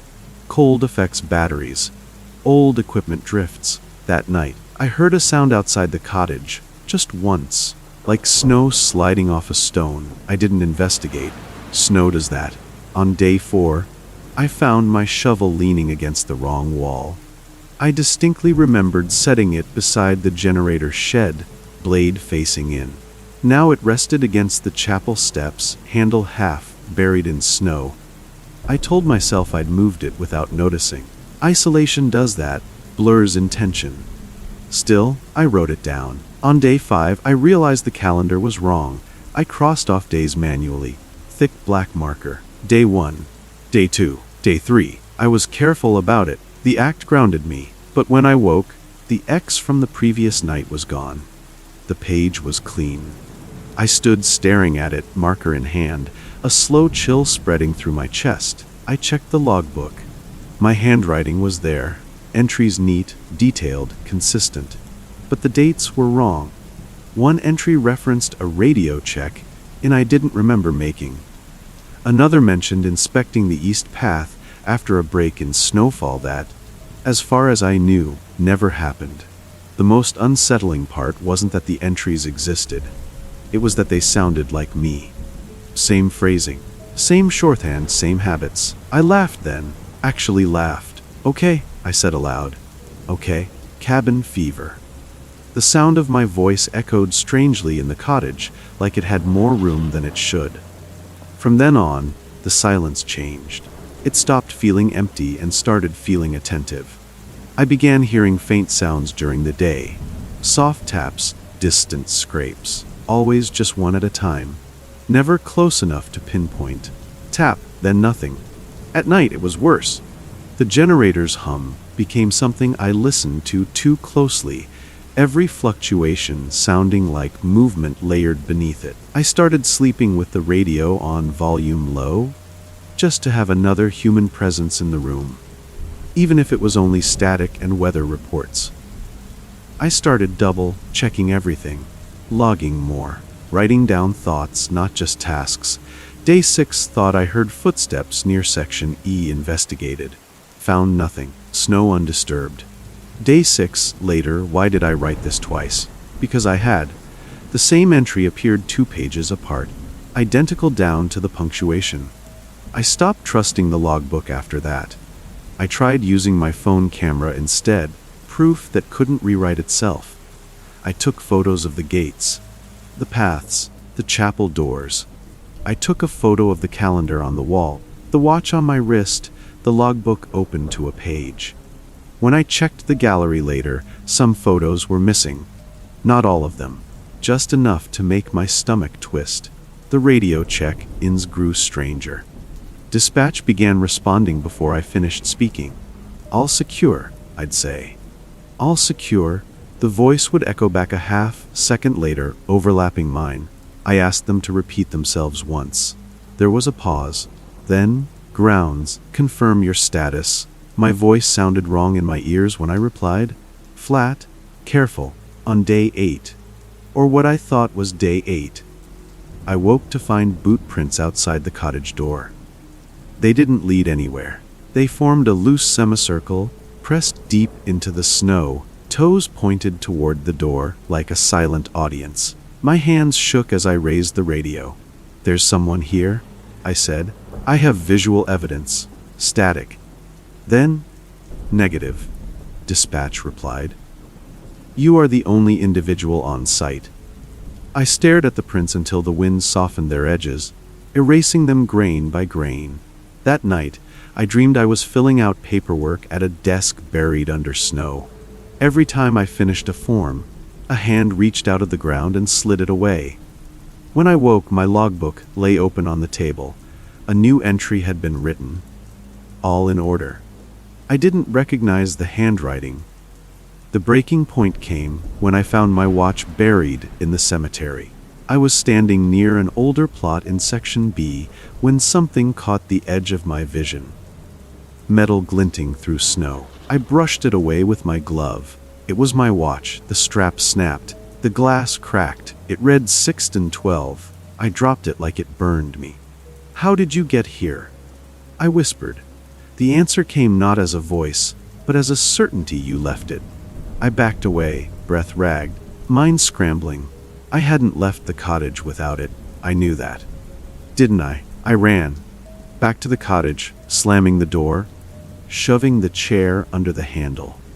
I sat on the floor with my back against it, shaking, staring at the walls as if they might move. The radio crackled. "Grounds," dispatch said. "We show storm clearance in your area. Assistance en route." Relief hit so hard I cried. "Thank you," I said. "Please hurry." While I waited, I paced. I talked to myself. I reread the logbook, trying to anchor to something solid. That's when I noticed the gaps. Entire hours unaccounted for.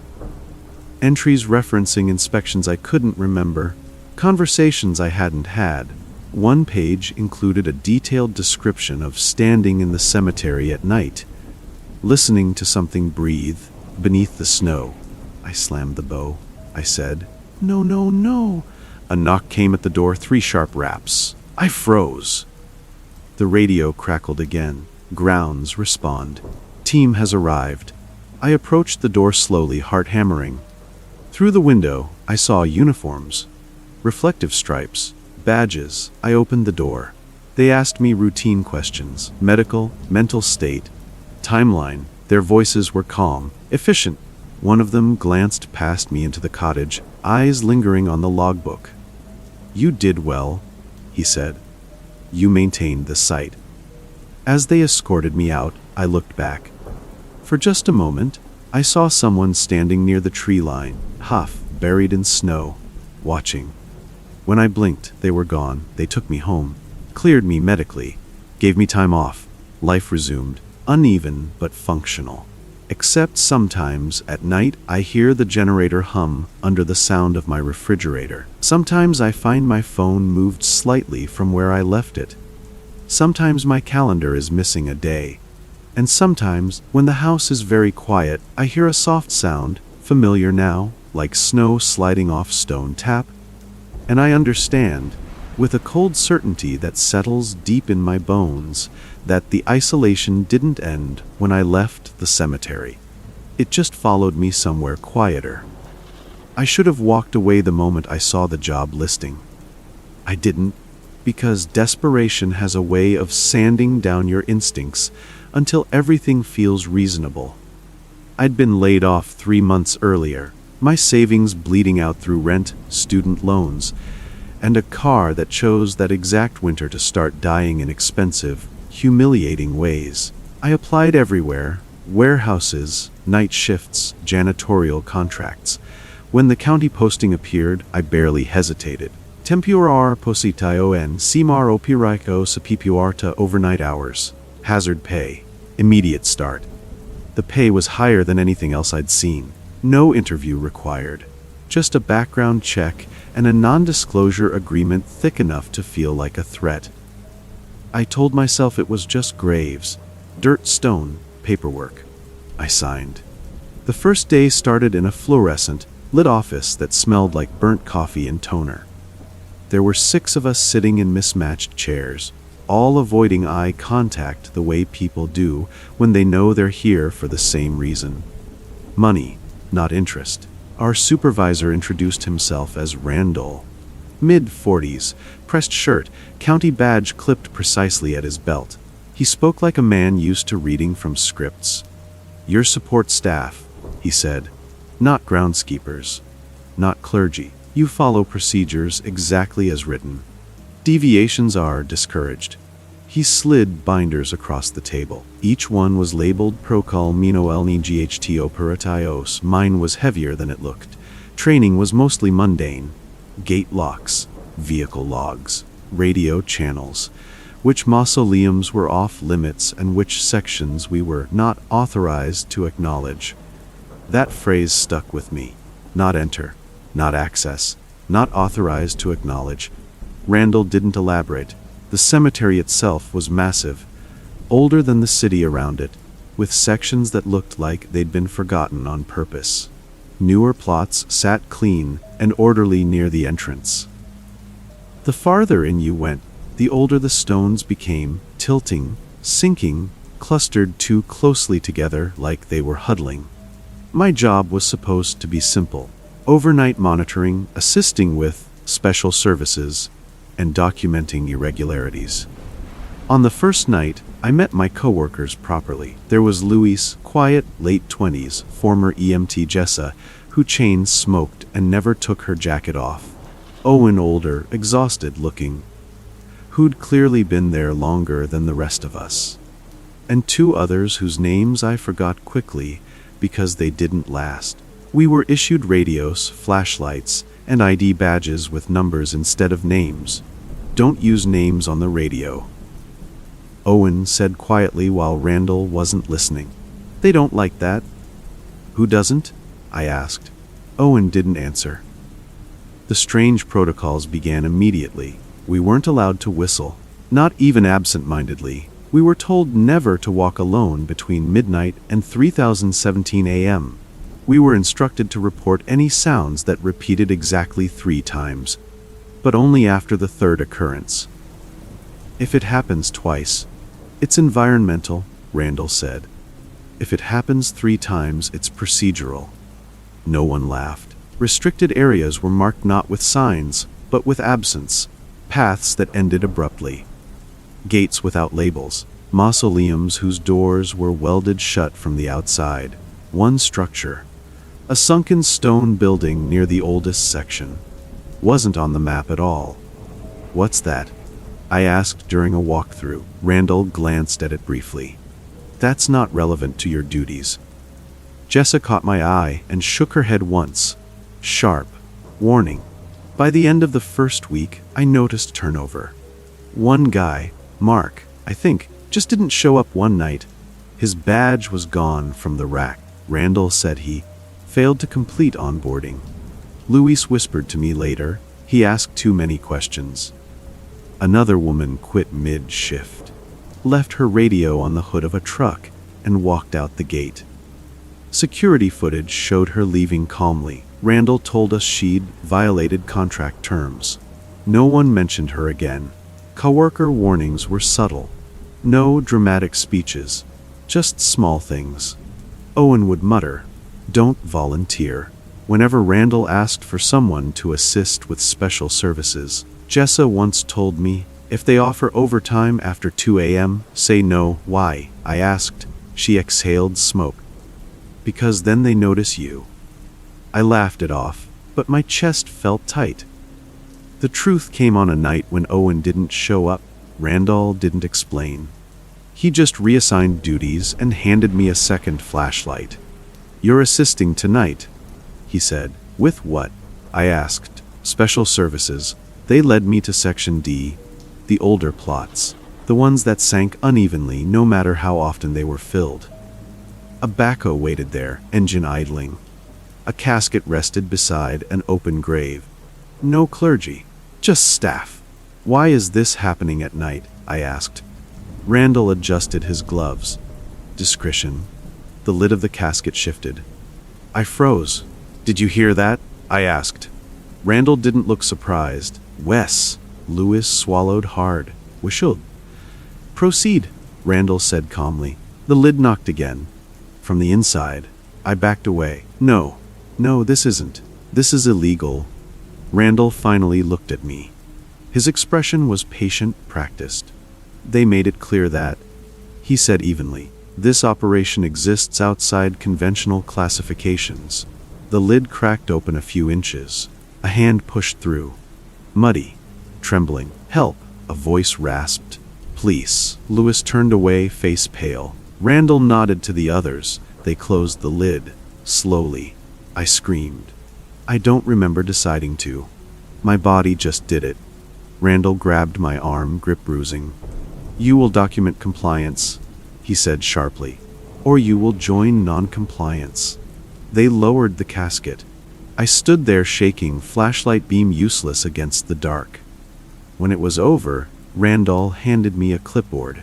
Sign, he said. I stared at the form. It read SPCL Sarvice Ompeded, no anomalies detected. I didn't sign.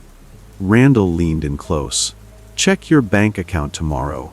I didn't sleep that day. The money hit my account at 9:02 a.m. More than my monthly rent. More than I'd ever made in a week. I threw up. I tried to quit that night. Randall listened without interrupting, hands folded neatly. When I finished, he nodded. I understand. Relief surged. Then he slid a document across the desk. It was my contract. Penalties, breach clauses, liability. If you leave, he said, you assume responsibility for everything you've witnessed.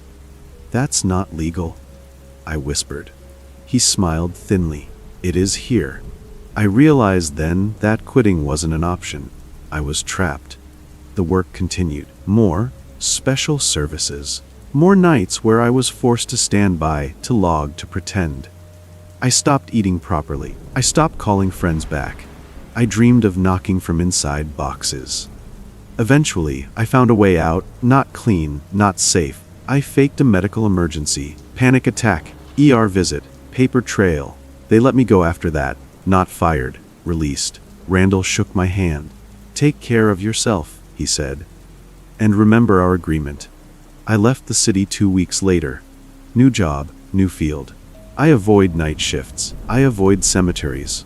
Still, sometimes, when I open my banking app, I see transactions I don't recognize. Sometimes I hear 3 knocks in my apartment walls. The money wasn't worth it. My career is gone. My sense of safety with it. And every time I pass a job posting that seems too easy, too quiet, too well funded, I think about the lid closing. And I know I should have walked away. I should have known better when the lawyer called me instead of my mother. That's how it started. An official voice, careful and polite, explaining that my Uncle Everett had passed and left something to me specifically. Not money, not jewelry. Property. A small residence and associated contents. The lawyer said, as if the words were neutral. As if they didn't carry weight. Everett was my mother's older brother. The one who never married. The one who vanished for long stretches and returned with dirt under his nails and a tired look in his eyes. When I was a kid, he'd show up at Thanksgiving smelling faintly of soil and wintergreen mints, hands rough, face carved by weather. He never talked much, but he always slipped me a crisp 20 and told me to stay off the paths after dark. My mother rolled her eyes whenever he said it. Everett and his cemetery nonsense. She'd mutter, as if it was a harmless quirk.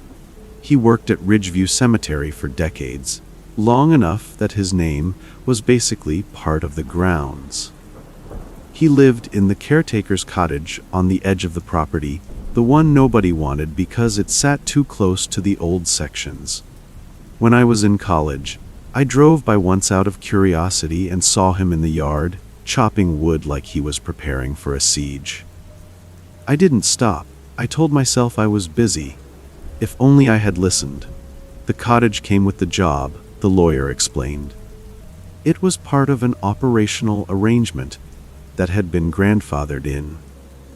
The county didn't want to deal with it. They were happy to transfer it to family as long as someone signed the right forms. I was between apartments at the time, rent creeping up faster than my paycheck. The idea of a free place, even a remote one, felt like relief. The signs were all there? My mother said over the phone when I told her I was going to accept. Her voice had a brittle edge. He always said it would come back to one of us. What does that mean? I asked. It means don't, she snapped.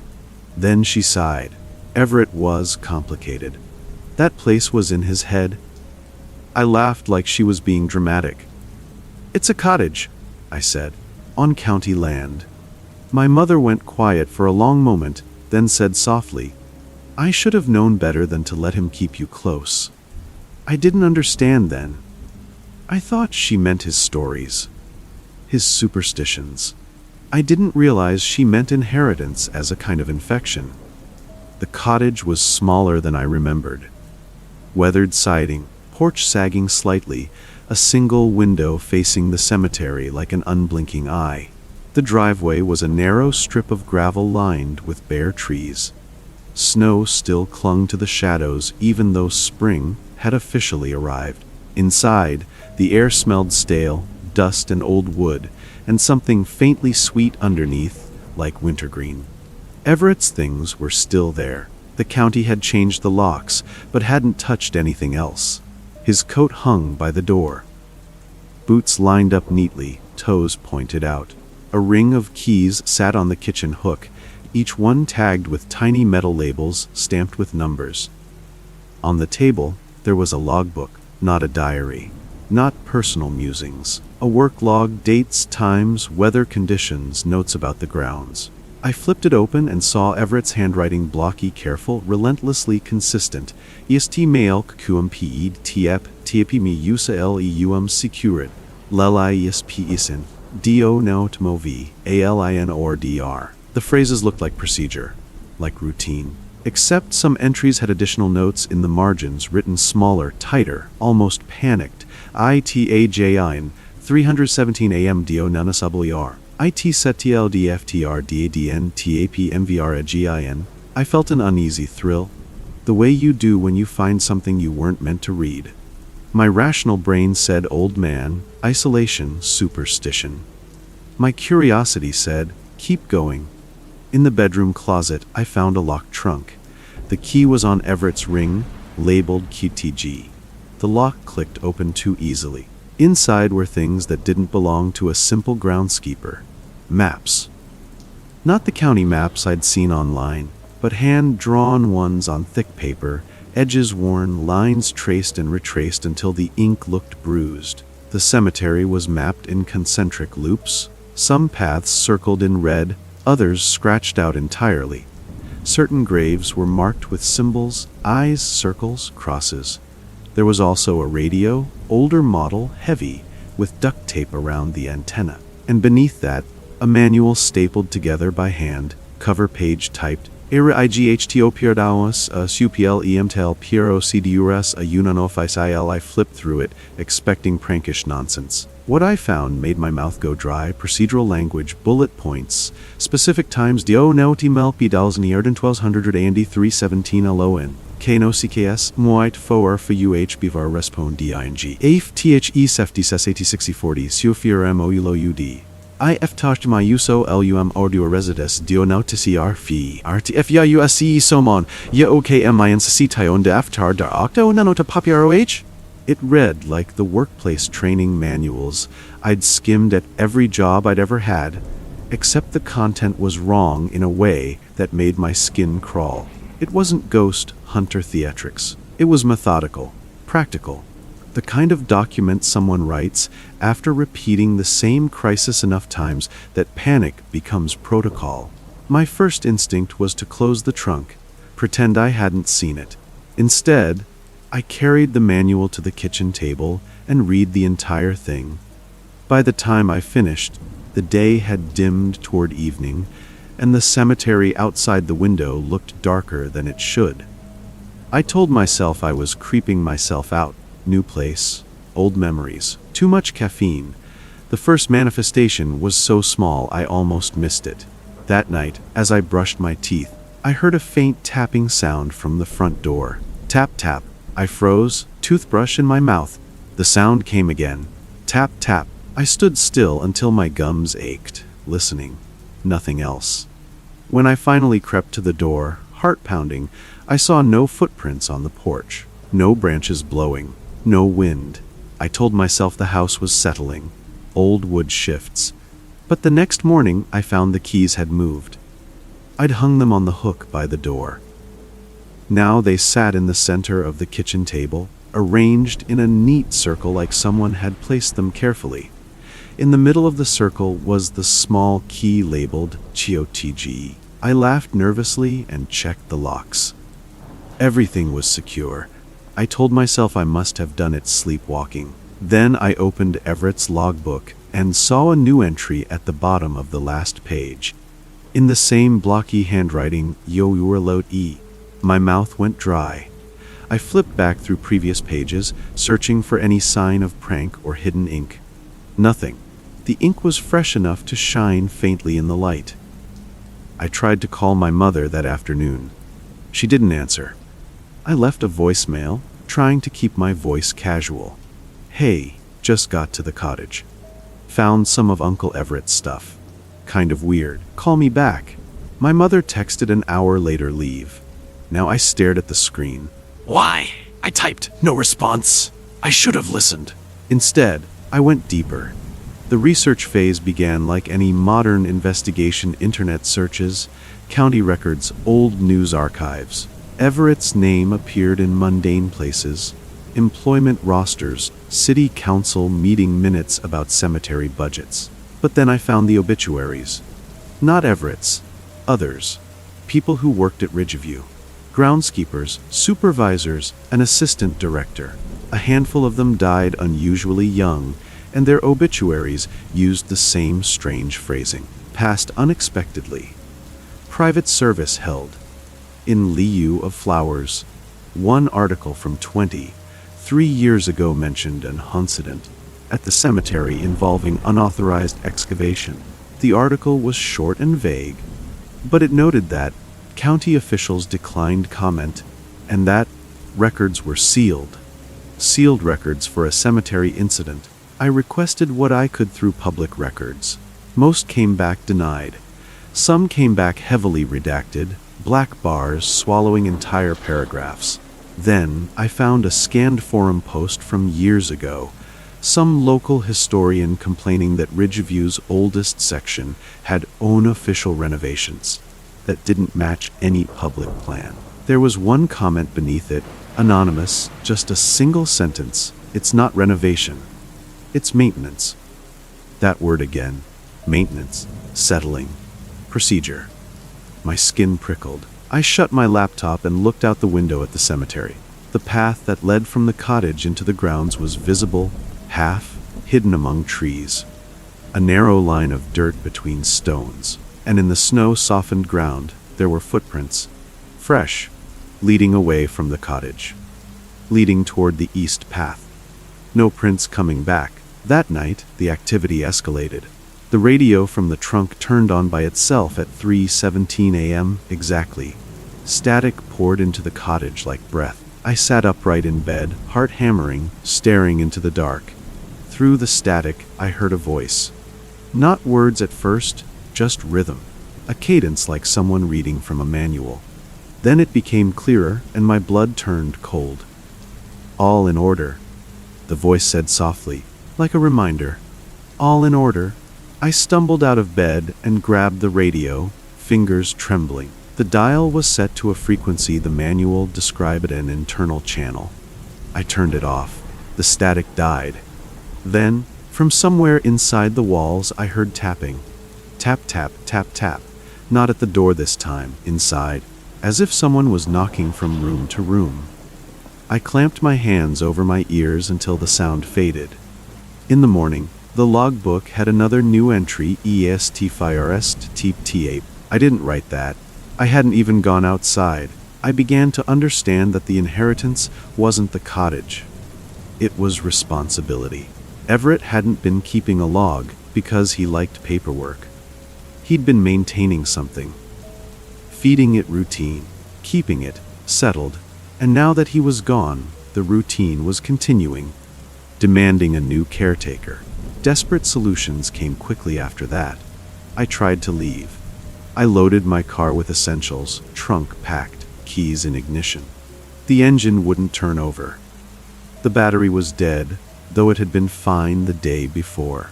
I tried jumping it with the portable charger I'd brought. The charger was dead too. I went back inside, shaking, and grabbed my phone.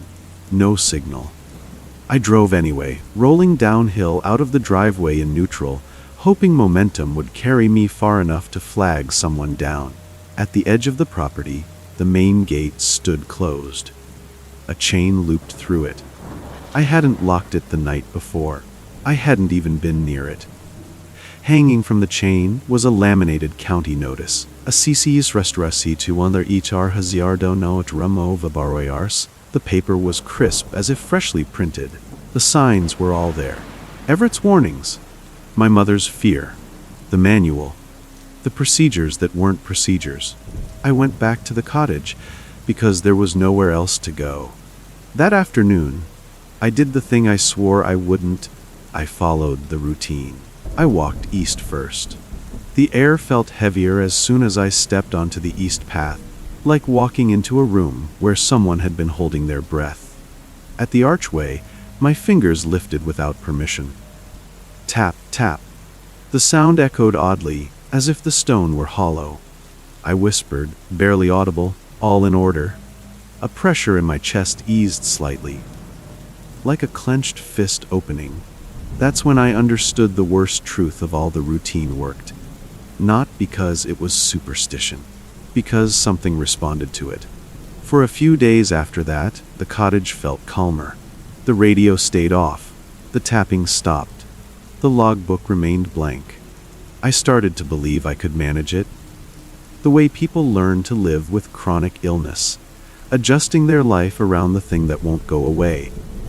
Then I missed one step. I overslept. Or my watch did. Or time did what it had started doing since Everett died, stretching and folding. I didn't walk east first that morning. By noon, the cemetery bells began ringing. Not the chapel bell. There was no rope pulled, no mechanism running. It was deeper than that, like sound rising from underground, vibrating in the bones of the property. The cottage lights flickered. My phone buzzed once with a notification that made no sense. Pet. My hands shook so hard I dropped it. The tapping returned at dusk, but it wasn't tap, tap anymore. It was 3 knocks, slow, heavy, from inside the bedroom closet. I stood in the hallway holding the manual like a shield, sweat cold on my neck. The manual said, IFYO no CKS. EITFOR fo UTHB for respond. The third knock sounded again closer, as if whatever was knocking had moved. I waited, sobbing silently until my throat hurt. The fourth knock came, soft, almost polite. I don't remember walking toward the closet, but I did. My hand reached for the knob, and then, miraculously, my phone got 1 bar of signal. A text from my mother came through. I stumbled back, gasping. If only I had listened before. If only I had never come. But now, even my mother's warning felt too late, like she was shouting across water after the current had already taken me. I survived the winter in that cottage by doing exactly what Everett did. East first. Tap tap. All in order. Push, don't pull. Never answer names in the dark. Never move lilies. Never acknowledge the sunken building. I became good at it. Good enough that when spring came, and the county finally reopened the gates, they didn't evict me. They offered me Everett's position permanently. They framed it as a favor, a legacy. I signed because my hand moved like it had rehearsed the signature. I don't live in the cottage anymore. I moved back into town months later, convinced distance would break the connection. But the routines followed me in small ways. I catch myself tapping twice on my apartment door before entering. Tap, tap. If my clock reads 3:17 a.m., my mouth forms the words before I can stop them. All in order. My calendars lose days. My watch drifts back to times I can't explain. Sometimes my keys arrange themselves on the counter in a neat circle with the apartment key in the middle. And once, last week, I woke to find a small smear of dark soil on my bedroom floor, fresh, damp, smelling like the cemetery after rain. It's never going back into the ground. Neither am I. I took the opportunity because I couldn't afford not to. That's the part people don't judge harshly, because they've been there. Rent due, credit card balances creeping higher, the quiet shame of refreshing your bank app and hoping numbers magically change. I was 27, working a job that barely covered groceries, watching friends move forward while I stayed stuck. When the opportunity came up, it felt like a lifeline. It was supposed to be simple, a paid weekend project at a historic cemetery. Documentation, photography, light research. Great experience, the listing said. Perfect for resumes. The stipend wasn't huge, but it was enough to stop the panic in my chest for a month or two. I told myself it was temporary. I told myself it was smart. I should have known better when the host asked us not to share the location publicly. The planning phase was casual, almost comforting. A group chat formed, 6 of us total. Different backgrounds, same reasons. Maya was between grad programs. Trevor had just been laid off. Jonah wanted material for a documentary project. Lena said she needed something real after a breakup. We joked about being broke creatives chasing weird gigs. The host, who went by Mesevert Calder, communicated only through email at first, polite, professional, vague. He sent us PDFs instead of links, old scanned maps instead of Google locations. Instructions to meet at a closed gas station on the edge of town, where he'd lead us the rest of the way. No cell service past this point, he warned. That's part of the experience. That line should have stopped me. But everyone else agreed so easily.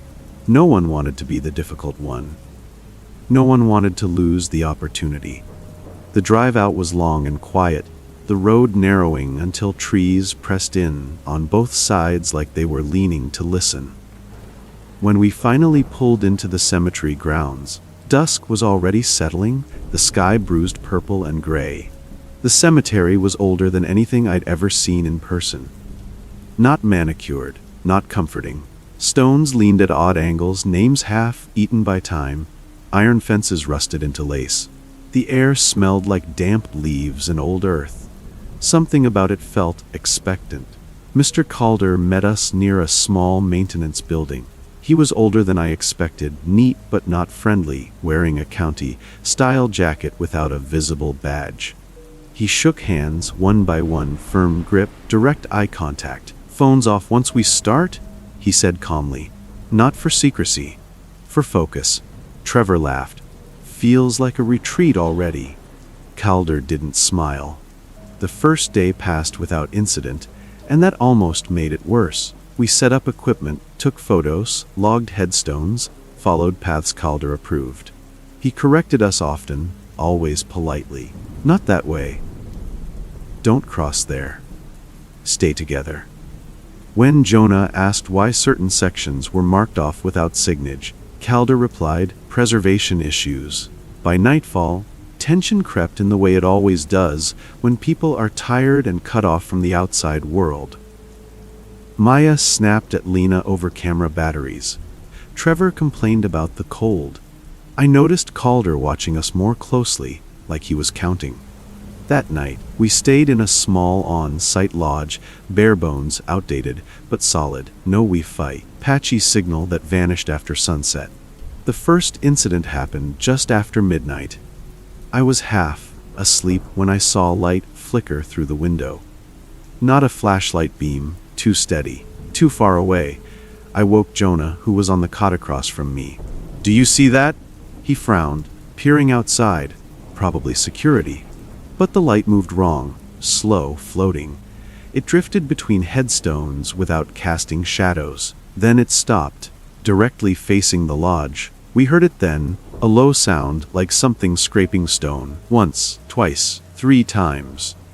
Trevor cursed under his breath. Lena started crying quietly.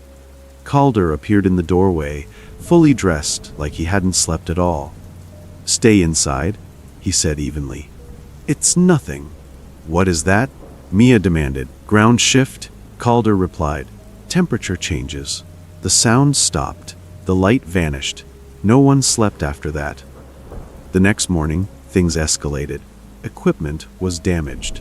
Camera lenses cracked like they'd been pressed against something hard. One of the radios was crushed, bent inward as if gripped too tightly. Jonah found a message scratched into the dirt outside the lodge.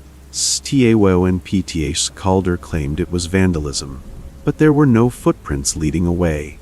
Just impressions pressed deep into the ground, like something heavy had stood there for a long time. Tension broke into arguments. Trevor wanted to leave. Maya accused Calder of hiding things. Lena refused to go back out into the grounds. That's when Calder changed. His voice stayed calm, but something sharpened underneath it. "You agreed to this," he said. "You're being compensated?" "We didn't agree to this," I said, gesturing at the damage, the message, the creeping fear crawling up my spine. Calder looked at me for a long moment. "You wanted experience," he said. "This place provides it." That afternoon, we heard voices calling from the far sections of the cemetery. They sounded like us. Jonah's voice, Mia's laugh, my name spoken softly from between the stones. We didn't answer. When night fell again, the lodge door slammed shut on its own. The windows rattled. The ground beneath us vibrated faintly, like distant machinery. The threat became undeniable when something hit the building hard enough to crack the outer wall. We screamed. Calder stood still, listening. Head tilted. "Enough," he said, not to us, but to the dark outside. The impact stopped. That was the moment I knew he wasn't protecting us. He was managing something. We forced our way out at dawn, packed whatever still worked, drove until the trees thinned and cell service snapped back like oxygen. Authorities got involved, county officials. A man in a uniform who kept saying, "procedural review," and "no evidence of wrongdoing." They asked us to sign statements. Took photos, nodded a lot. When I asked where exactly the cemetery was listed, the official hesitated. "That location isn't open to the public," he said carefully. "It's maintained." "By who?" I asked. He closed his folder. "Case is being handled." Weeks later, I got paid. The exact amount promised. No explanation. No follow-up. The group chat went quiet. Jonah stopped replying altogether. Lena deleted her account. Trevor moved back in with his parents and refuses to talk about it. Last month, Paraid field OPPO R2UITY Hestere Xito Humanitateio and experience provided. Limited access. Discretion required. Same wording. Different name. And at the bottom, a contact email signed simply C. I don't know how many cemeteries there are like that.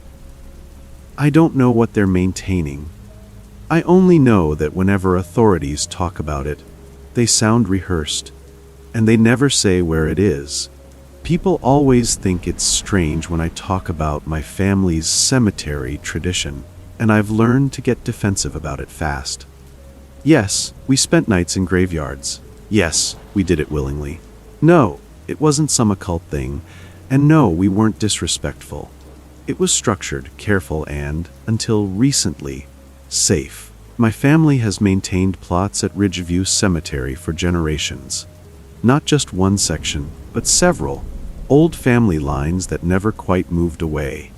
When I was a kid, my grandfather framed it as responsibility, not obsession. Graves don't take care of themselves, he used to say, and the dead notice neglect. That line always got a reaction from outsiders, but within the family, it was just a saying, like any other superstition passed down with chores and recipes. Once a year, always in late October, we did what we called the night walk. Maintenance, inspection, record keeping. We chose night because vandalism happened after dark and because the cemetery was quieter. Less interruption, fewer questions. There were rules, lots of them. Anyone who thinks this was casual doesn't understand how seriously we took it. We wore headlamps with red light settings to preserve night vision. Each person carried a handheld radio tuned to a single channel. No scanning, no chatter. We logged entry time, exit time, weather, and exact routes. No one walked alone. No one crossed iron fencing. No one stepped over a grave marker, ever. And the most important rule: if you heard something that didn't match the environment, something rhythmic, deliberate, you didn't react. You logged it later. I grew up watching from the house, seeing my parents and uncles return near dawn, muddy and exhausted but calm. When I turned 18, I was allowed to participate. I was nervous but excited. It felt like being trusted with something real. The equipment felt heavier than I expected when I strapped it on. The radio clipped to my jacket, spare batteries in my pocket, laminated map folded and refolded until the creases were soft. My cousin Aaron walked me through the checklist twice. Red light only, he said. White light disorients everyone. Everyone, I asked. He paused, then said, "You'll see." The first hour went exactly as planned. We followed the perimeter path, checked fencing, noted a cracked headstone that needed resetting. The cemetery looked different at night, flatter somehow, shadows filling in details your brain expects to be there. I focused on procedure, on staying calm. Early encounters were mundane: a deer bolting between stones, wind stirring old leaves. Once, a fox screamed somewhere near the tree line, and I nearly jumped out of my skin. But my aunt just squeezed my arm and whispered, "Natural." I believed her. It was near Section D, older plots, uneven ground. When something first felt wrong, Aaron stopped walking. The rest of us froze instantly, training kicking in. He raised a fist, the signal for listen. At first I heard nothing. Then, faint, almost hidden under the wind, a sound like footsteps. Slow, careful. Too heavy to be an animal. Too steady to be wind. Probably another group. I whispered into the radio, trying to sound rational. Aaron shook his head. He tapped the map with one finger. "There shouldn't be anyone here," he murmured. "Gates are locked." We stood still for a full minute. The footsteps stopped. We resumed walking, but the tension didn't ease. My headlamp flickered slightly, just once, and I told myself it was the cold. The next sign was behavioral, not environmental. My Uncle Mark started drifting out of formation. Not far. Just enough that his silhouette lagged a step behind. Then two. "Mark?" My mother hissed softly. "Line." He didn't respond right away. When he did, his voice sounded delayed, like he'd heard her through water. "Yeah," he said. "I'm here." But he wasn't where he should have been. I caught a glimpse of him between stones, headlamp angled wrong, light bobbing too low. He was facing away from us. "Aaron," I whispered. "He's off path." Aaron turned sharply. "Mark, stop." Mark stopped. Then he took one step forward, straight toward an unmarked plot we never crossed. "Mark," my aunt said, louder now, "do not step there." He hesitated, and then something else moved near him, not fast, not slow, just present, a darker shape among the dark, like a shadow that didn't match the angles around it. My chest tightened. "That's not." I started. Aaron grabbed my arm hard enough to hurt. "Eyes down," he hissed. "Do not fixate." That was another rule. One I hadn't asked about. Mark turned back toward us, then, movements jerky, wrong. His face was pale in the red light, eyes unfocused. "I thought someone called me," he said. "No one did," my mother replied immediately. Too quickly. We closed ranks around him and moved on. No discussion. No questions. But the night didn't reset after that. It spiraled. The radios crackled, not static, but fragments of sound. Breathing. Soft clicks. Once, my name, spoken in my own voice. I didn't answer. I didn't even acknowledge it. I kept walking. heart pounding so hard I was sure everyone could hear it. The realization hit me near the old maintenance shed. This wasn't about someone getting lost, or a prank, or even the dead. The threat wasn't coming from my family. It was something else that knew our rules, knew our formation, knew how we moved. The chase started without warning. A sudden impact, metal on metal, rang out behind us as one of the iron fence panels bowed inward violently. Not broke, bent, like something had leaned on it with enormous weight. "Run," Aaron said calmly. "Formation 2. We moved automatically, training overriding fear. 2 in front, 2 guarding sides, 1 rear. Red lights bouncing wildly now, discipline cracking under adrenaline. Footsteps followed us. Multiple sets, matching our pace. I risked a glance over my shoulder and immediately regretted it. The shape was closer now. Not solid, not fully formed. It moved like it was learning how legs worked. My radio screamed with feedback. "Do not stop." My mother shouted. The cemetery felt endless, paths stretching wrong, turns leading where they shouldn't. The laminated map in my hand no longer matched what I saw. We broke through the south gate with seconds to spare, tumbling into the parking area, lungs burning. The gate slammed shut behind us with a force that rattled the hinges. Silence followed, thick, heavy. No one spoke for a long time. Eventually, my aunt said, "We don't talk about what we saw."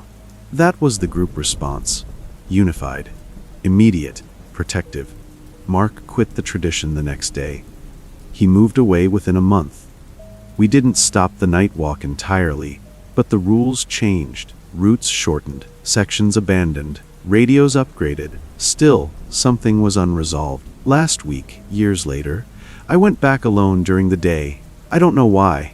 Curiosity maybe, or unfinished fear. Near Section D, just off the path, I found something new carved into a headstone that didn't belong to my family. 3 words, scratched deep and deliberate. "Next time, Ron Fastar." No one in my family admits to seeing it, but the radios have started crackling again, and the rules haven't changed enough. Looking back though, I think the invitation itself was the first warning. It came from my cousin Daniel, casual and upbeat, like everything else he did. We weren't especially close, but we'd grown up together. Holidays, family reunions, shared jokes about our strange relatives. Daniel had always been dependable in that quiet, boring way. Worked for the county, never missed a birthday, never caused problems. So when he invited me to spend a long weekend helping him catalog some old records at Ridgeview Cemetery, I didn't hesitate. "It's easy money," he said over the phone, "mostly paperwork. You can crash in the caretaker's lodge. Quiet, peaceful, and no distractions." I was broke, burnt out, and desperate for a change of scenery. The cemetery didn't scare me. It was just a workplace. A place for the dead, sure, but not a place of danger. That assumption cost me more than I'm comfortable admitting. I'll skip the boring stuff. The drive out, the small talk, the way Daniel laughed when I joked about ghost stories. None of that matters now. What matters is how normal everything felt when I arrived. The lodge was warm, clean, and surprisingly comfortable. Wood paneled walls, a working heater, a kitchenette stocked with basic food. Daniel handed me a spare key and showed me where I could put my things. "Rules are simple," he said lightly. "Stay on marked paths, don't wander after dark unless I'm with you, and don't touch anything that looks like it doesn't belong." "That's oddly specific," I said. Daniel smiled. "You'd be surprised what people leave behind." The first evening was calm.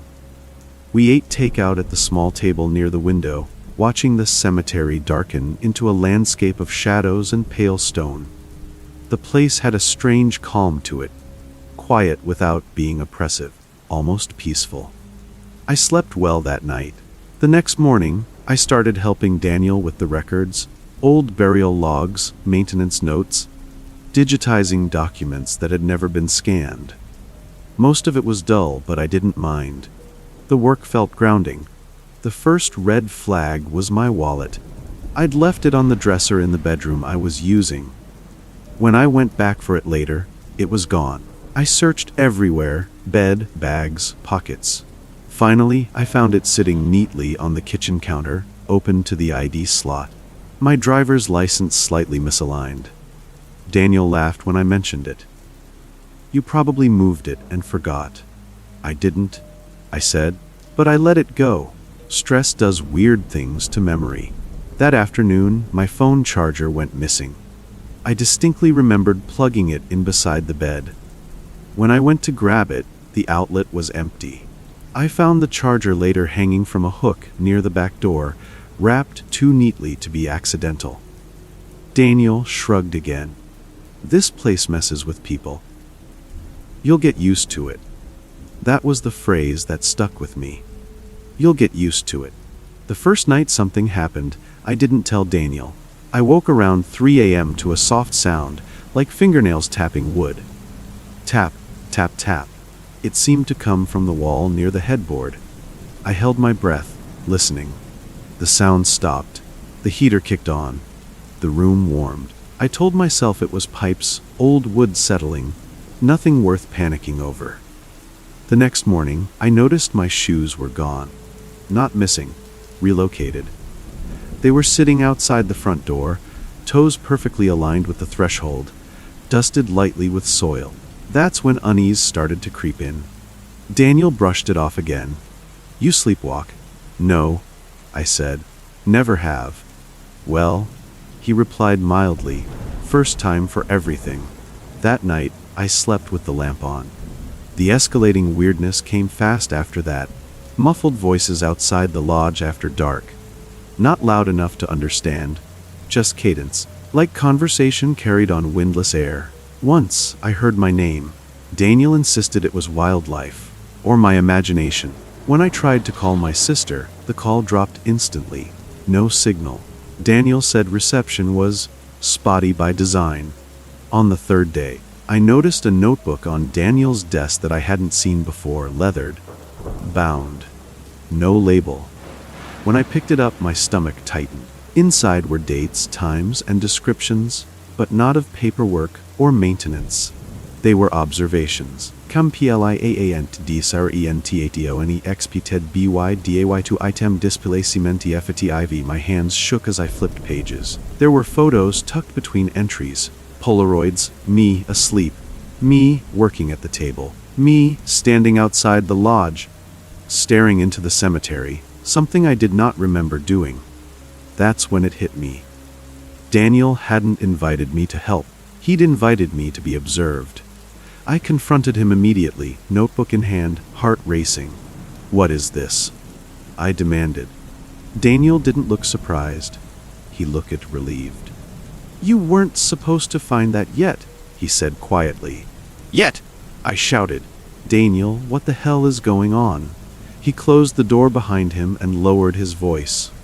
"You need to calm down." "No," I said. "You've been lying to me." Daniel nodded. "Yes." The simplicity of it broke something in me. "They asked me to," he continued. "It's part of my work." "Who is they?" I asked. He hesitated, then said, "The people who keep this place functioning." I backed toward the door. "I'm leaving." Daniel's expression tightened. "You can't." "Not yet." That's when the knocking started, not on the door, from beneath the floor. Slow, heavy, deliberate. Daniel's voice dropped to a whisper. "You weren't supposed to be awake when it started." Panic exploded through me. I lunged for the door, but Daniel grabbed my arm. "Let go!" I screamed. The knocking grew louder, 3 times. Daniel released me suddenly. "Go," he said urgently. "Now?" I didn't wait. I ran barefoot into the night, grabbing my bag, my keys, anything within reach. The cemetery felt different in the dark, paths stretching wrong, shadows leaning inward. I made it to my car just as headlights flooded the area behind me. Not Daniel's car. Something official. Uniformed figures moved with purpose, Radios crackling, voices calm and rehearsed. One of them stopped me before I could drive away. "Ma'am," he said evenly, "there's been a misunderstanding." "I want to leave," I said, shaking. He nodded. "Of course. We just need you to sign something first." I refused. They didn't force me. But the way they watched, the way Daniel stood behind them with his eyes down, told me everything I needed to know. I left anyway. No one chased me. That was worse. Weeks passed. Daniel never called. My family said he'd been transferred. I tried to forget. Last night, I received a text from an unknown number. Just 3 words. LINORDR. Attached was a photo. My wallet. Sitting on my kitchen counter. I hadn't lost it. I'd checked twice.